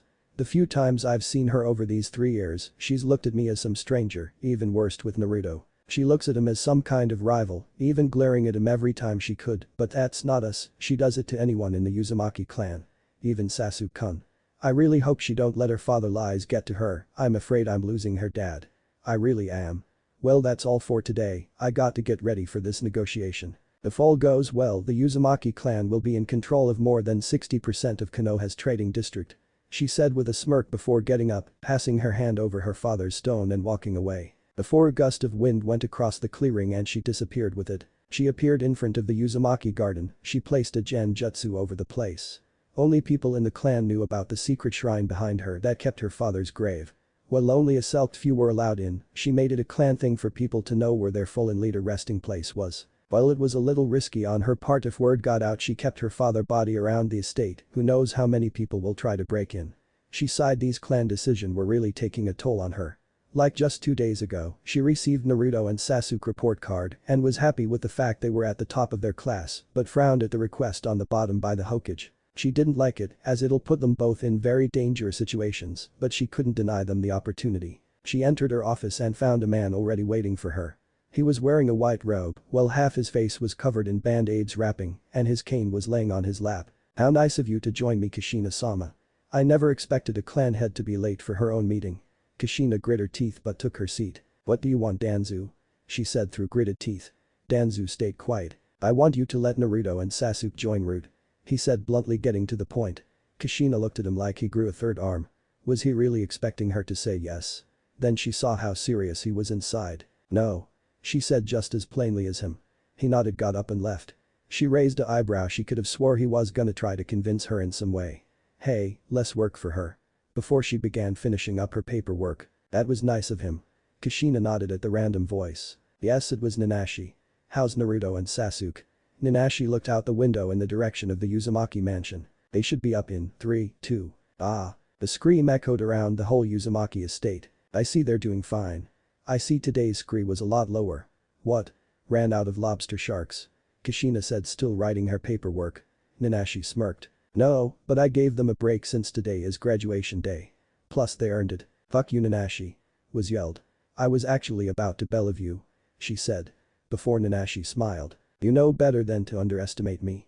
Plus, I didn't do anything too crippling after all. They do need their regular motor skills if they are to meet their new sensei. He said with a smirk. You talk like you already know who it'll be. She said with a little accusing tone in her voice. Nanashi smirked. Trust me, I was just as surprised as you were. To think that blonde-haired Hokage will actually do something so forward is mind-puzzling, but hey, I'm not complaining. He said. How's their training going? Kushina asked. Nanashi got serious before a sigh escaped his lips. I'll say they've improved, but they're far from strong. Well, at least not in my eyes. No doubt they'll beat any genin and any mid-range chunin, but if they were to face anything higher they'll lose. If they work together they'll take down a single Anbu, but they'll be spent and won't be able to keep fighting, which is never a good thing. Just too wise, they got a pretty big arsenal. I didn't teach them nothing too flashy as I focused more on skill and technical aspect of fighting.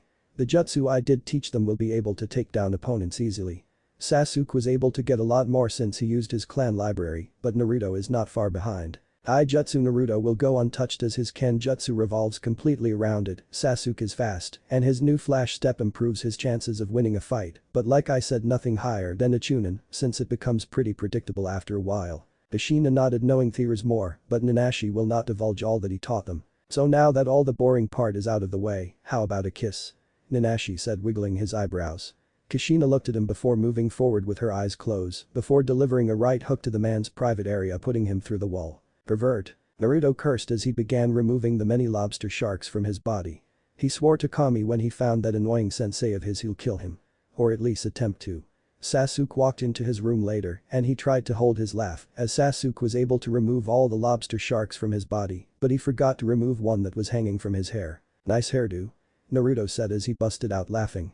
Sasuke raised an eyebrow before reaching for his head and cursing when he felt the slimy skin of a lobster shark. Removing it from his head he threw it hard as it bounced off Naruto's head, getting a yelp from the blonde boy. Now it was his turn to laugh. "At ready Uzumaki, we got school in an hour." Before leaving the room with a smirk on his face.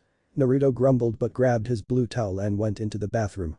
He looked at himself in the mirror and started flexing. He smirked as he looked at his guns. He was pleased with his body. He was aiming for athletic build, not too muscular, not too skinny, but he ended up with a lot more muscle than he wanted. He was going to get rid of some by dropping his weight training, but Nanashi didn't want to hear it. Instead he forced him to do more. He said, "Just imagine how much your taijutsu would improve, plus your kenjutsu would be unmatched. No, keep lifting my minion." He was glad he didn't lose the muscle as now that he had a small growth spurt his muscle tuned out and he ended up with the body he wanted to begin with.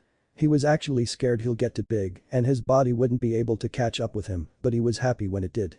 He looked at his now red hair and flipped it. He proffered his blonde rough hair, but his silky red hair was good too. He kept it in a ponytail most of the time and when he tried cutting it the stupid hair will just grow overnight longer than what it was before. It was reaching his lower back now and since it only grew when he cut it, well, guess who hasn't been near scissors in a while. His bluish green eyes were really cool, but besides that he still looked pretty much the same. Only problem was his fangirls increased. The only one that could rival his was Sasuke's, but at least his girls didn't steal his dirty underwear, at least he thought they didn't. He shivered at the thought before jumping into the now full bathtub. "Oh, this feels good." Before a lobster shark bit his you-know-what. "Fuck you Nanashi." He cursed. He could have swore he heard his fake sensei laugh, but played it off as the pain was getting to him. He got out limping, not before killing the god-forsaken creature. Where the hell did he found that thing at anyways? Whoever heard of a lobster with the skin and head of a shark? Things were just not made that way. He limped back into his room and got some fresh underwear before getting to his closet. He sighed when he saw his regular black clothes before looking at the corner and making eye contact with his old clothes, the one he used to wear in Yuzu before he smirked. It was a good thing his mom brought it big and said something about he'll grow into it. He grabbed it before throwing it on. He stood in front of the mirror and smirked. "Oh yeah, I'm cool." He was wearing a black bodysuit with gold-plated armor over his shoulders, knees and shins. He went back into the closet and pulled out another piece. Before placing it over his torso. Yup, now he was ready. He took the knot off his hair and let it fall freely down his back. He nodded, this matched the outfit a lot better. He grabbed his katana, placed it over his shoulder, the metal of his katana still moving around like water. He raised an eyebrow when the katana melted into the metal plates that covered his shoulder blades. Pulling it out, he noticed it was back to its original katana form. That was so fucking badass. He thought, now it looked like his katana was a part of his armor. He learned new things about his blade every day. He walked out his room with a smirk on his face before he turned completely serious. He was no longer a little kid. Starting today he'll be representing the Uzumaki clan inside and outside the village. He would not fall until his grandfather was avenged, even if he had to kill anyone that got in his way, friend or foe. Naruto walked down the hall. He thought of Sasuke. He wouldn't go so far and say they were friends, but he would admit they were a lot closer than what they let people think. They both held a silent respect for the other and they both knew they shared a similar goal and they would stop at nothing to achieve it. While Naruto didn't care much if Sasuke succeeded in his conquest, he still wished him the best. He knocked on the door and waited a second before Sasuke opened. He saw the Uchiha look at him up and down before nodding his head. "Cool, get up. I see we both thought it was time for a change," said Sasuke. As he now wore black plates over similar parts as Naruto but with blood-red trims, his hair no longer had bangs as Sasuke tied it back into a ponytail which was braided. To finish it off he wore a blood-red cape over his back with a grey Sharingan logo. "Mine's is cooler," Naruto said before walking away. Sasuke looked at him before flipping him the bird and followed after him. "Breakfast?"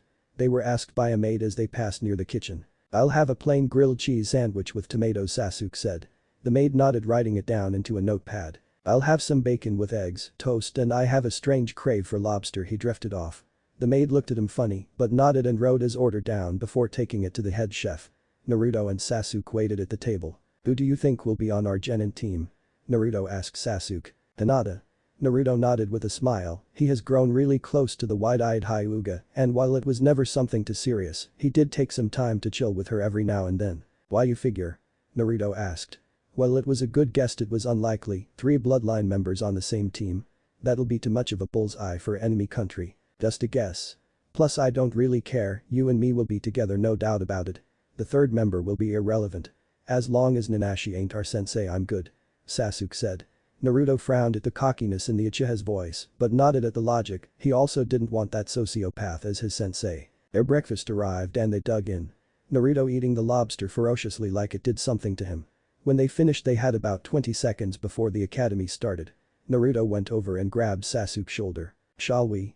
Sasuke nodded and just like that, they vanished. The academy was full of laughter and smiles as this was the last day of school, and not to mention team placements and exams, and even if you didn't pass it was the last day of school which means vacation. Naruto and Sasuke appeared in the middle of the classroom, with 2 seconds to spare. You're getting faster Uchiha. Naruto said as he let go of Sasuke's shoulder.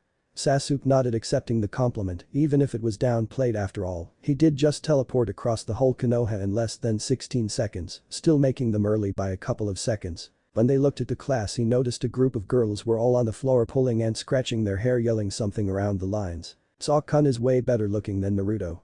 I admit Naruto is cute too, but Sasuke is just sexy. So admitted Ino Pig. Guess who makes her first appearance? Shut it forehead girl. Naruto is way better looking, he's downright sexy and to die for. Sasuke only has good hair and a cute face, while Naruto has everything. Have you seen his muscles? Oh my god, I need a change of panties just thinking of it. Naruto and Sasuke just moved past the mess ignoring all of it. They took their seat next to the only girl that they considered mentally stable in the school, possibly the whole village. Hey, Naruto-kun. Sasuke-san. Hinata waved at them. Naruto gave her a hug like always which made her blush, while Sasuke gave her a small nod. Which was a lot since he usually just outright ignored her. Are you too excited? I wish I could be on your team. She said softly. Naruto nodded. Yeah me too. While Sasuke just kept looking at the front of the classroom waiting for his teachers to arrive. Is Sasuke always so mean? Hinata asked Naruto. Naruto smirked. Yup, you get used to it after a while. He stated and Hinata nodded. Meanwhile in the bottom of the class 2 girls were still debating who was cuter. I bet Naruto will say yes to me before Sasuke even looks at you. Naruto has feelings, while Sasuke is just a cold bastard. Ino said proudly. Sakura was fuming. You wanna bet? She returned. Yeah. Let's go ask them, we'll see who's the cold one. The whole front section of the class went quiet as they looked at the 2 girls march up the steps towards the 2 boys. Hey Shika, I bet you 20 Ryo Sasuke will be the prick. Chaoji whispered to his longtime friend. Shikamaru smirked, he actually had a conversation with both of them one day they both came to his house with Naruto mom for dinner. I'll raise you 20, that Naruto will be the Ice King. I almost feel bad for Ino almost. He said with a smile. The girls arrived at the top of the stairs before Ino nudged Sakura to go first. What are you scared your little Sasuke-kun will turn you down like garbage? Sakura fumed before marching forward. Standing right next to Sasuke. Sakura tried to start but the way Sasuke was blocking her out was making this a lot harder. Out with it. She heard him say before she realized he was looking at her. And her heart melted as she stared into the black eyes of her crush. I was wondering if you would like to go on a date with me? She said with hearts in her eyes. No. He responded before looking back at the chalkboard in the front of the class. Her jaw hit the floor as Ino started laughing behind her. She was shoved out the way as Ino moved past her. I'll show you how it's done. Ino said walking right up to Naruto, her face inches away from his. Hey Naruto-kun, well since you're single and I'm single. I was wondering if you like to go on a date with me? She said confident her answer will be yes. Naruto looked at her or more in fact looked past her. Before he made eye contact with her, Ino went numb the coldness in those blue-green eyes was chilling. She didn't feel like she was talking to Naruto she felt like she was talking to some insane killer that only had one thing in his mind killing her. Before she collapsed on her knees and screamed. Sakura jumped up and grabbed her. What are you doing to her? She yelled worried the kid did something to her while she wasn't looking. Nothing. Naruto lied, well in a way. He was really not expecting her to scream like that after all it was only killing intent, a small amount of it to be exact. Which was kind of sad. I didn't realize she was so weak. Naruto said high enough for the class to hear. Before Ino broke down crying after being embarrassed. Sakura, carrying her away yelled. You jerk. Sasuke is way more gentle than you. Sakura said going back down the stairs. Where's my money? Shikamaru said smirking while looking at the shocked face of Chaoji. He was hit with the same thing as Ino the first time he met the kid, well he didn't scream or cry he was definitely uncomfortable with the whole situation. But after a while the feeling went away after he began talking to them about strategy and beating the blonde at shogi. Chaoji grumbled something about cheaters before passing him the money. Back at the top, Hinata looked at Naruto strangely. Was that really necessary? She asked a little put off. Her crush will do that to someone that liked him and imagined that maybe that could have been her. Yes, I have to kill everyone's dream of forming a bond with me. The path I have taken is one that needs my full attention. I can't let a worthless girl get in the way of that. Naruto said coldly. Not knowing the effects those words had on her. The door opened. Everybody got quiet thinking the teacher finally arrived. Naruto eyes widened when he saw the mop of red hair. Everybody was shocked. Nami Namikaze was away for more than half the school year. The Hokage said something about her being away for a training trip. The trip must have been really good because she was hot. Her red hair fell down her back. She wore a chunin vest with way less pockets and it stopped just above her belly button, a tattoo proudly displayed over it. She wore tight rubber pants that huged her body well, showing off a plump rear and some really good legs. Her face was serious and she looked at everyone like they were below her feet. Her eyes fell upon Naruto and a glaring contest followed before killing intent filled the room, all coming from Nami. Naruto just raised an eyebrow before the door opened again, this time being Iruka. Okay, everybody take a seat and let's stop with the killing intent, Nami. He said, before looking at Nami who didn't even acknowledge him before taking a seat far away from everyone but close enough she could still hear Iruka and glare at Naruto. I would like to start this day by saying, congratulations. You have all become genin of the leaf, the lowest of the low, but it's a start. I hope all of you have a long career. I am proud to be a teacher of such a good batch of students.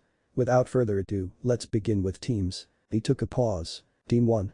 Naruto spaced out thinking about Nami and the way she looked at him. Team 7, Naruto Uzumaki, Sasuke Uchiha and Namikaze. Nami, you're to meet your sensei on the roof. He said confused. That can't be right, the strongest three genins on the same team. That was not balance, that was straight out favorism, and since two of them are the Hokage's children, no wonder he wanted them together, plus Uchiha. He moved on and decided to talk to the Hokage about this later. Team 8, Hyuga Hinata, Inuyasaka Kiba, Aburame Shino. Team 9 is still in circulation from last year. Team 10, Yamanaka Ino, Shikamaru Nara, Akamichi Chouji. Team 11, Haido, Kamino Halo, Haruno Sakura. You three will be on the reserve. And just like that, everyone went their separate way. Hinata was still thinking about what Naruto said, so she couldn't really focus on her team. Naruto, Sasuke and a very pissed off Nami walked up the stairs to the roof. They didn't talk as they were all lost in thought.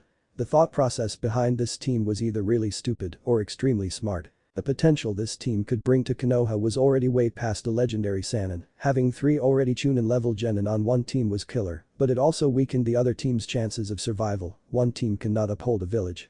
Even the Sannin had the help of the Ino Shikacho and many others likes the Third Son, the Copy Ninja and the Ice Queen. Naruto thought over this over and over again before he frowned. If this was some kind of joke, he would definitely tell himself to remember to laugh, of course, after he was dead. The only way this team could work will be if they were a full-out attack force, sent to higher missions that required a certain level of expertise. He looked at Nami and saw she was still glaring at him. He didn't know what her problem was, and frankly, he didn't give a flying fuck, but if they were to survive, they would have to work together. They opened the door to the roof, a small alarm going off, but closing right after the door slammed shut. They stood alone on the roof, looking around for their teacher. Over here. Naruto looked slowly to the right and leaning on a rail was a jounin with a mask that covered most of his face. His headband was slanted and he was reading a strange orange book. They all walked slowly towards the man. Sasuke crossed his arm over his chest, Nami's eyes glowed blue, and Naruto put his hand behind his head and looked at the jounin up and down. While he didn't look impressive, he could easily feel the jounin essence. It was another gift from Akiro. Essence was a different kind of chakra, or a form of chakra is another way to put it. Like other sensor ninjas could feel someone's chakra and tell where they at, he could feel their essence and judge their power level. Some people like his mom and Nanashi have enough essence to make him dizzy, but Kakashi was just mildly above average, which was surprising. You could easily increase your chakra, but your essence won't increase unless of course you have survived death enough time to make your body make more for the amount this man had. He was surprised. I'll be your ko-sensei, my name is Hada Kakashi, and I am a jounin level shinobi of Konoha. Ko-sensei? Who would be our official sensei? Nami asked. Naruto and Sasuke blanched. No, it can't be, they wouldn't do something so cruel. The Hokage won't put his daughter through that type of torture. Strange music started to play and Naruto and Sasuke held each other close. I know I'm sexy. I know I'm cool. I'm just a sexy boy. Nami and Kakashi looked around trying to find the strange sound before it stopped and they ducked as fireworks went across the whole roof. Before smoke covered the area and a shadow figure could be seen moving forward through the smoke. Naruto and Sasuke began to backpedal before being pressed against the wall and they slid till they were sitting on their ass. Hi. Naruto and Sasuke heard in their ears and they jumped up and yelled. Nami looked at the scene a little amused but more at the fact that they were crying than it being funny. The man took his place next to Kakashi on the rail and tilted his head. His blue mask still swirling like it was alive. I would be your official sensei to answer your earlier question, redhead. I got a name. Yeah, who gives a shit? Now let's get right to it. He said, looking around before noticing his two students were still on the floor gripping each other in fear. He gave a whistle and Naruto and Sasuke were right back with Nami, like nothing happened. Naruto once again had his hands behind his head and Sasuke had his arm crossed. Now that everyone is back, let's get to the intro. My favorite part, let's see just how much of yourself do you actually know. Let me go first, Kakashi will go next and give a real introduction, then Sasuke, Naruto and Redhead will be last, since she seems to have the most annoying voice. He said, earning a glare at the end. My name is Nanashi, I like eating, pranking, killing and assassination. My dislike are nameless people and farts that don't smell. My goal is to one day die and my dream is to rest in peace. Now let's hear you, Kakashi. They all had their jaws on the floor from the bluntness of his introduction, yet they couldn't help but feel like he kept some things to himself. My name is Hada Kakashi, I like reading porn, I dislike anything that is not loyal. My goal is to prove to an old friend I was worthy of his gift and my dream is to no longer have to feel guilty over his death. Kakashi finished. Sasuke cleared his throat. My name is Uchiha. Nanashi cleared his throat at that, Sasuke cursed. My name is Sasuke, I like training, taking cold baths and sparring with Naruto or anyone with sufficient skills. I dislike fangirls, weak people, anyone without a path and people that don't wear black. They looked at him weird at the last one, but he continued. My goal is to kill a certain man, my dream is to know the reason this man did what he did. Even if it was just he would be taken care of. He finished darkly. Nanashi nodded, liking the way Sasuke portrayed himself as the relaxed avenger. He was curious as to how Naruto will make himself out to be. My name Naruto. I like training, my katana, my family and eating. I dislike everyone as they are irrelevant to my goal. My goal is irrelevant to you, my dream is to complete this goal. I would do anything to complete my dream and my goal, even if I got to kill all of you standing right here with me. Naruto said. Nanashi smiled at the carelines in his voice as he knows Naruto will not kill unless he needed to, plus he cared about his mom and anyone in his clan, right? He pushed the thought to the back of his mind. As Nami began. My name is Namikaze Nami, I like fighting, dragons and the Kyuubi sealed inside me. That caught everyone off guard.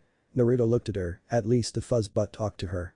I dislike the Uzumaki clan and the traitors that they are surrounded by. My goal is to kill a certain relative and my dream, well, dreams are things that are not real and are easily forgettable. Naruto had his blade out the minute she mentioned the Uzumaki clan, the katana inches away from her neck as the metal around the blade began to spin quicker. Naruto didn't even flinch at the kunai next to his throat from a very upset Kakashi, while Sasuke had his Reaper blade to Kakashi covered eye, stopping him from making any movements without very big consequences. Bravo. I love you all already, meet me in the training field tomorrow at 5 in the morning, don't be late, I hate tardy people, oh how I hate tardy people. He said with a dark chuckle. See you. Before he vanished like he was never there. What do you want with the Uzumaki? Naruto asked, his katana still attached to her neck, drawing a little blood. Nami smiled before talking. Nothing too bad, see you. Before she disappeared in a flash of light. Naruto frowned. The cut he gave her was already closing when she was leaving. Was it the fox doing? You attacked a leaf ninja. Kakashi said, still pretty mad, after all he hated traitors. Naruto just moved the man kunai from his neck and began to walk towards the ledge. Let's go, Sasuke. And just like that they were gone. Kakashi, you are needed at the Hokage office. A cat Anbu said. Kakashi nodded. Hokage office. Minato frowned as a very pissed off Iruka left the room fuming. These teachers really did think too much of themselves to think they would even try to make him change something he had already thought over 1,000 times for more than a year was just downright disrespectful. The nerves of these people. He reached into a drawer, pulling out a box of fine western cigars and lit it before leaning back on his chair, releasing a sigh of relief. What gives, old man? Minato heard a cold voice say. He didn't bother opening his eyes as he was already too familiar with the voice. What are you talking about, Nami? Minato said calmly, blowing out a puff of smoke, making the air a little uncomfortable as Nami gave several coughs. Nami looked at her father and frowned before a grin came to her face as she formed several hand signs. A couple of seconds later Minato fell on his ass because the leg supports for the chair was cut cleanly in half. Nami smiled, how she loved high-level wind manipulation. Minato picked himself off the floor, walking up to the window and tossing the cigar. A small yep could be heard from below. I could see you're not in the best mood, Minato said with a smirk. Well, Minato was all smiles. Nami did not share his optimism. What the fuck, Towson? How do you expect me not to kill him when we are going to be right next to each other? Are you going crazy or has the pressure finally got to you? Nami finished a little winded as she used a fair amount of energy using the wind manipulation earlier. Minato didn't seem bothered by the insult as he studied his daughter. He could see the small rise and fall of her chest, the sweat slowly about to fall from her forehead, and the slight tremble on her knees. He was proud of Nami even he wasn't able to do what she did earlier, to be able to grab the wind without concentrating your chakra on the object you were cutting was amazing if was small, but it was easily air rank. The things that technique could do on the battlefield was unheard of. I see you've been practicing. How far along are you? Stage 9, level 10. Nami answered almost robotic. Minato didn't show it, but he was impressed. To reach that far in the simulator alone was good, but he's seen people go further, even if they did have help. Anyways, I placed you on this team because I needed to. Explain. As you already know, the Uzumaki clan has slowly but surely began to take over, even if it hasn't showed we are in trouble. The Uzumaki clan already own more than half our farming plantations. They have more than enough money in our bank that if they withdraw we'll be in trouble, probably even broke. The clan head of the Uzumaki has already made many bold negotiations with other villages and is even debating taking more land. The trade routes are all under her command, but as Hokage I still get a bigger cut of the profit she makes. Minato said. Nami grit her teeth. This woman was not only ruining her family, she was doing stuff that affected the village. That explains nothing. Nami said, still wanting to know the reason as to why she was placed with those people. Because Nami, they are becoming too much of a risk to leave alone. Isn't that right, Kakashi? Minato said it to Jounin, who was leaning against the wall. Nami frowned, she didn't even sense him enter was her training in vain. She filed that to the back of her head for now as Kakashi spoke up. What are your exact orders, sensei? Kakashi said. Minato turned around to look out the village. Nami, Kakashi. Well, this will not be easy. I want you to promise me you will succeed. He waited for a hi that came after just a minute of hesitation. Good, the point of this team is to carry out higher ranking missions, but in reality you two are the only ninjas I trust could keep eye on the Uzumaki. I want ya to become close, learn their secrets, their weakness, anything that could allow Konoha to come out on top if a fight came to fruition, and if you see even a small sign of betrayal.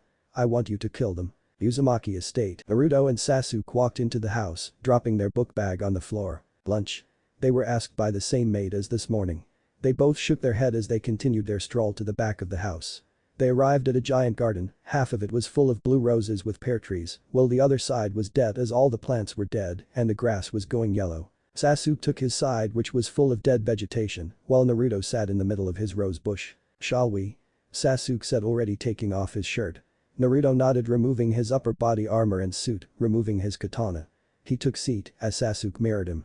Naruto put his katana on his lap before they made eye contact, and just like that they were gone. They arrived in a wasteland, there were no trees, there were no mountains, everything was just destroyed. We leave you alone for a couple of hours and you once again make do with the mind scrape. These things just can't be rebuilt, you know. A very pissed off Naruto said, as Sasuke just smirked. Naruto snapped his fingers and just like that the giant floating mountains and waterfalls were back. The land regained its green beauty and Sasuke frowned. Why do you pick the scenery? Sasuke added. He had to admit this place was cool, but his image of their shared mindscape was way cooler and darker. Because Uchiha, last time you put us in the underworld surrounded by ghosts and demons that may I add attacked us. Naruto said calmly. Sasuke nodded, agreeing with the red-headed kid. Still better than this Barney shit. Who's Barney? Naruto asked, confused. Sasuke just looked at him blankly. Do you really want to know?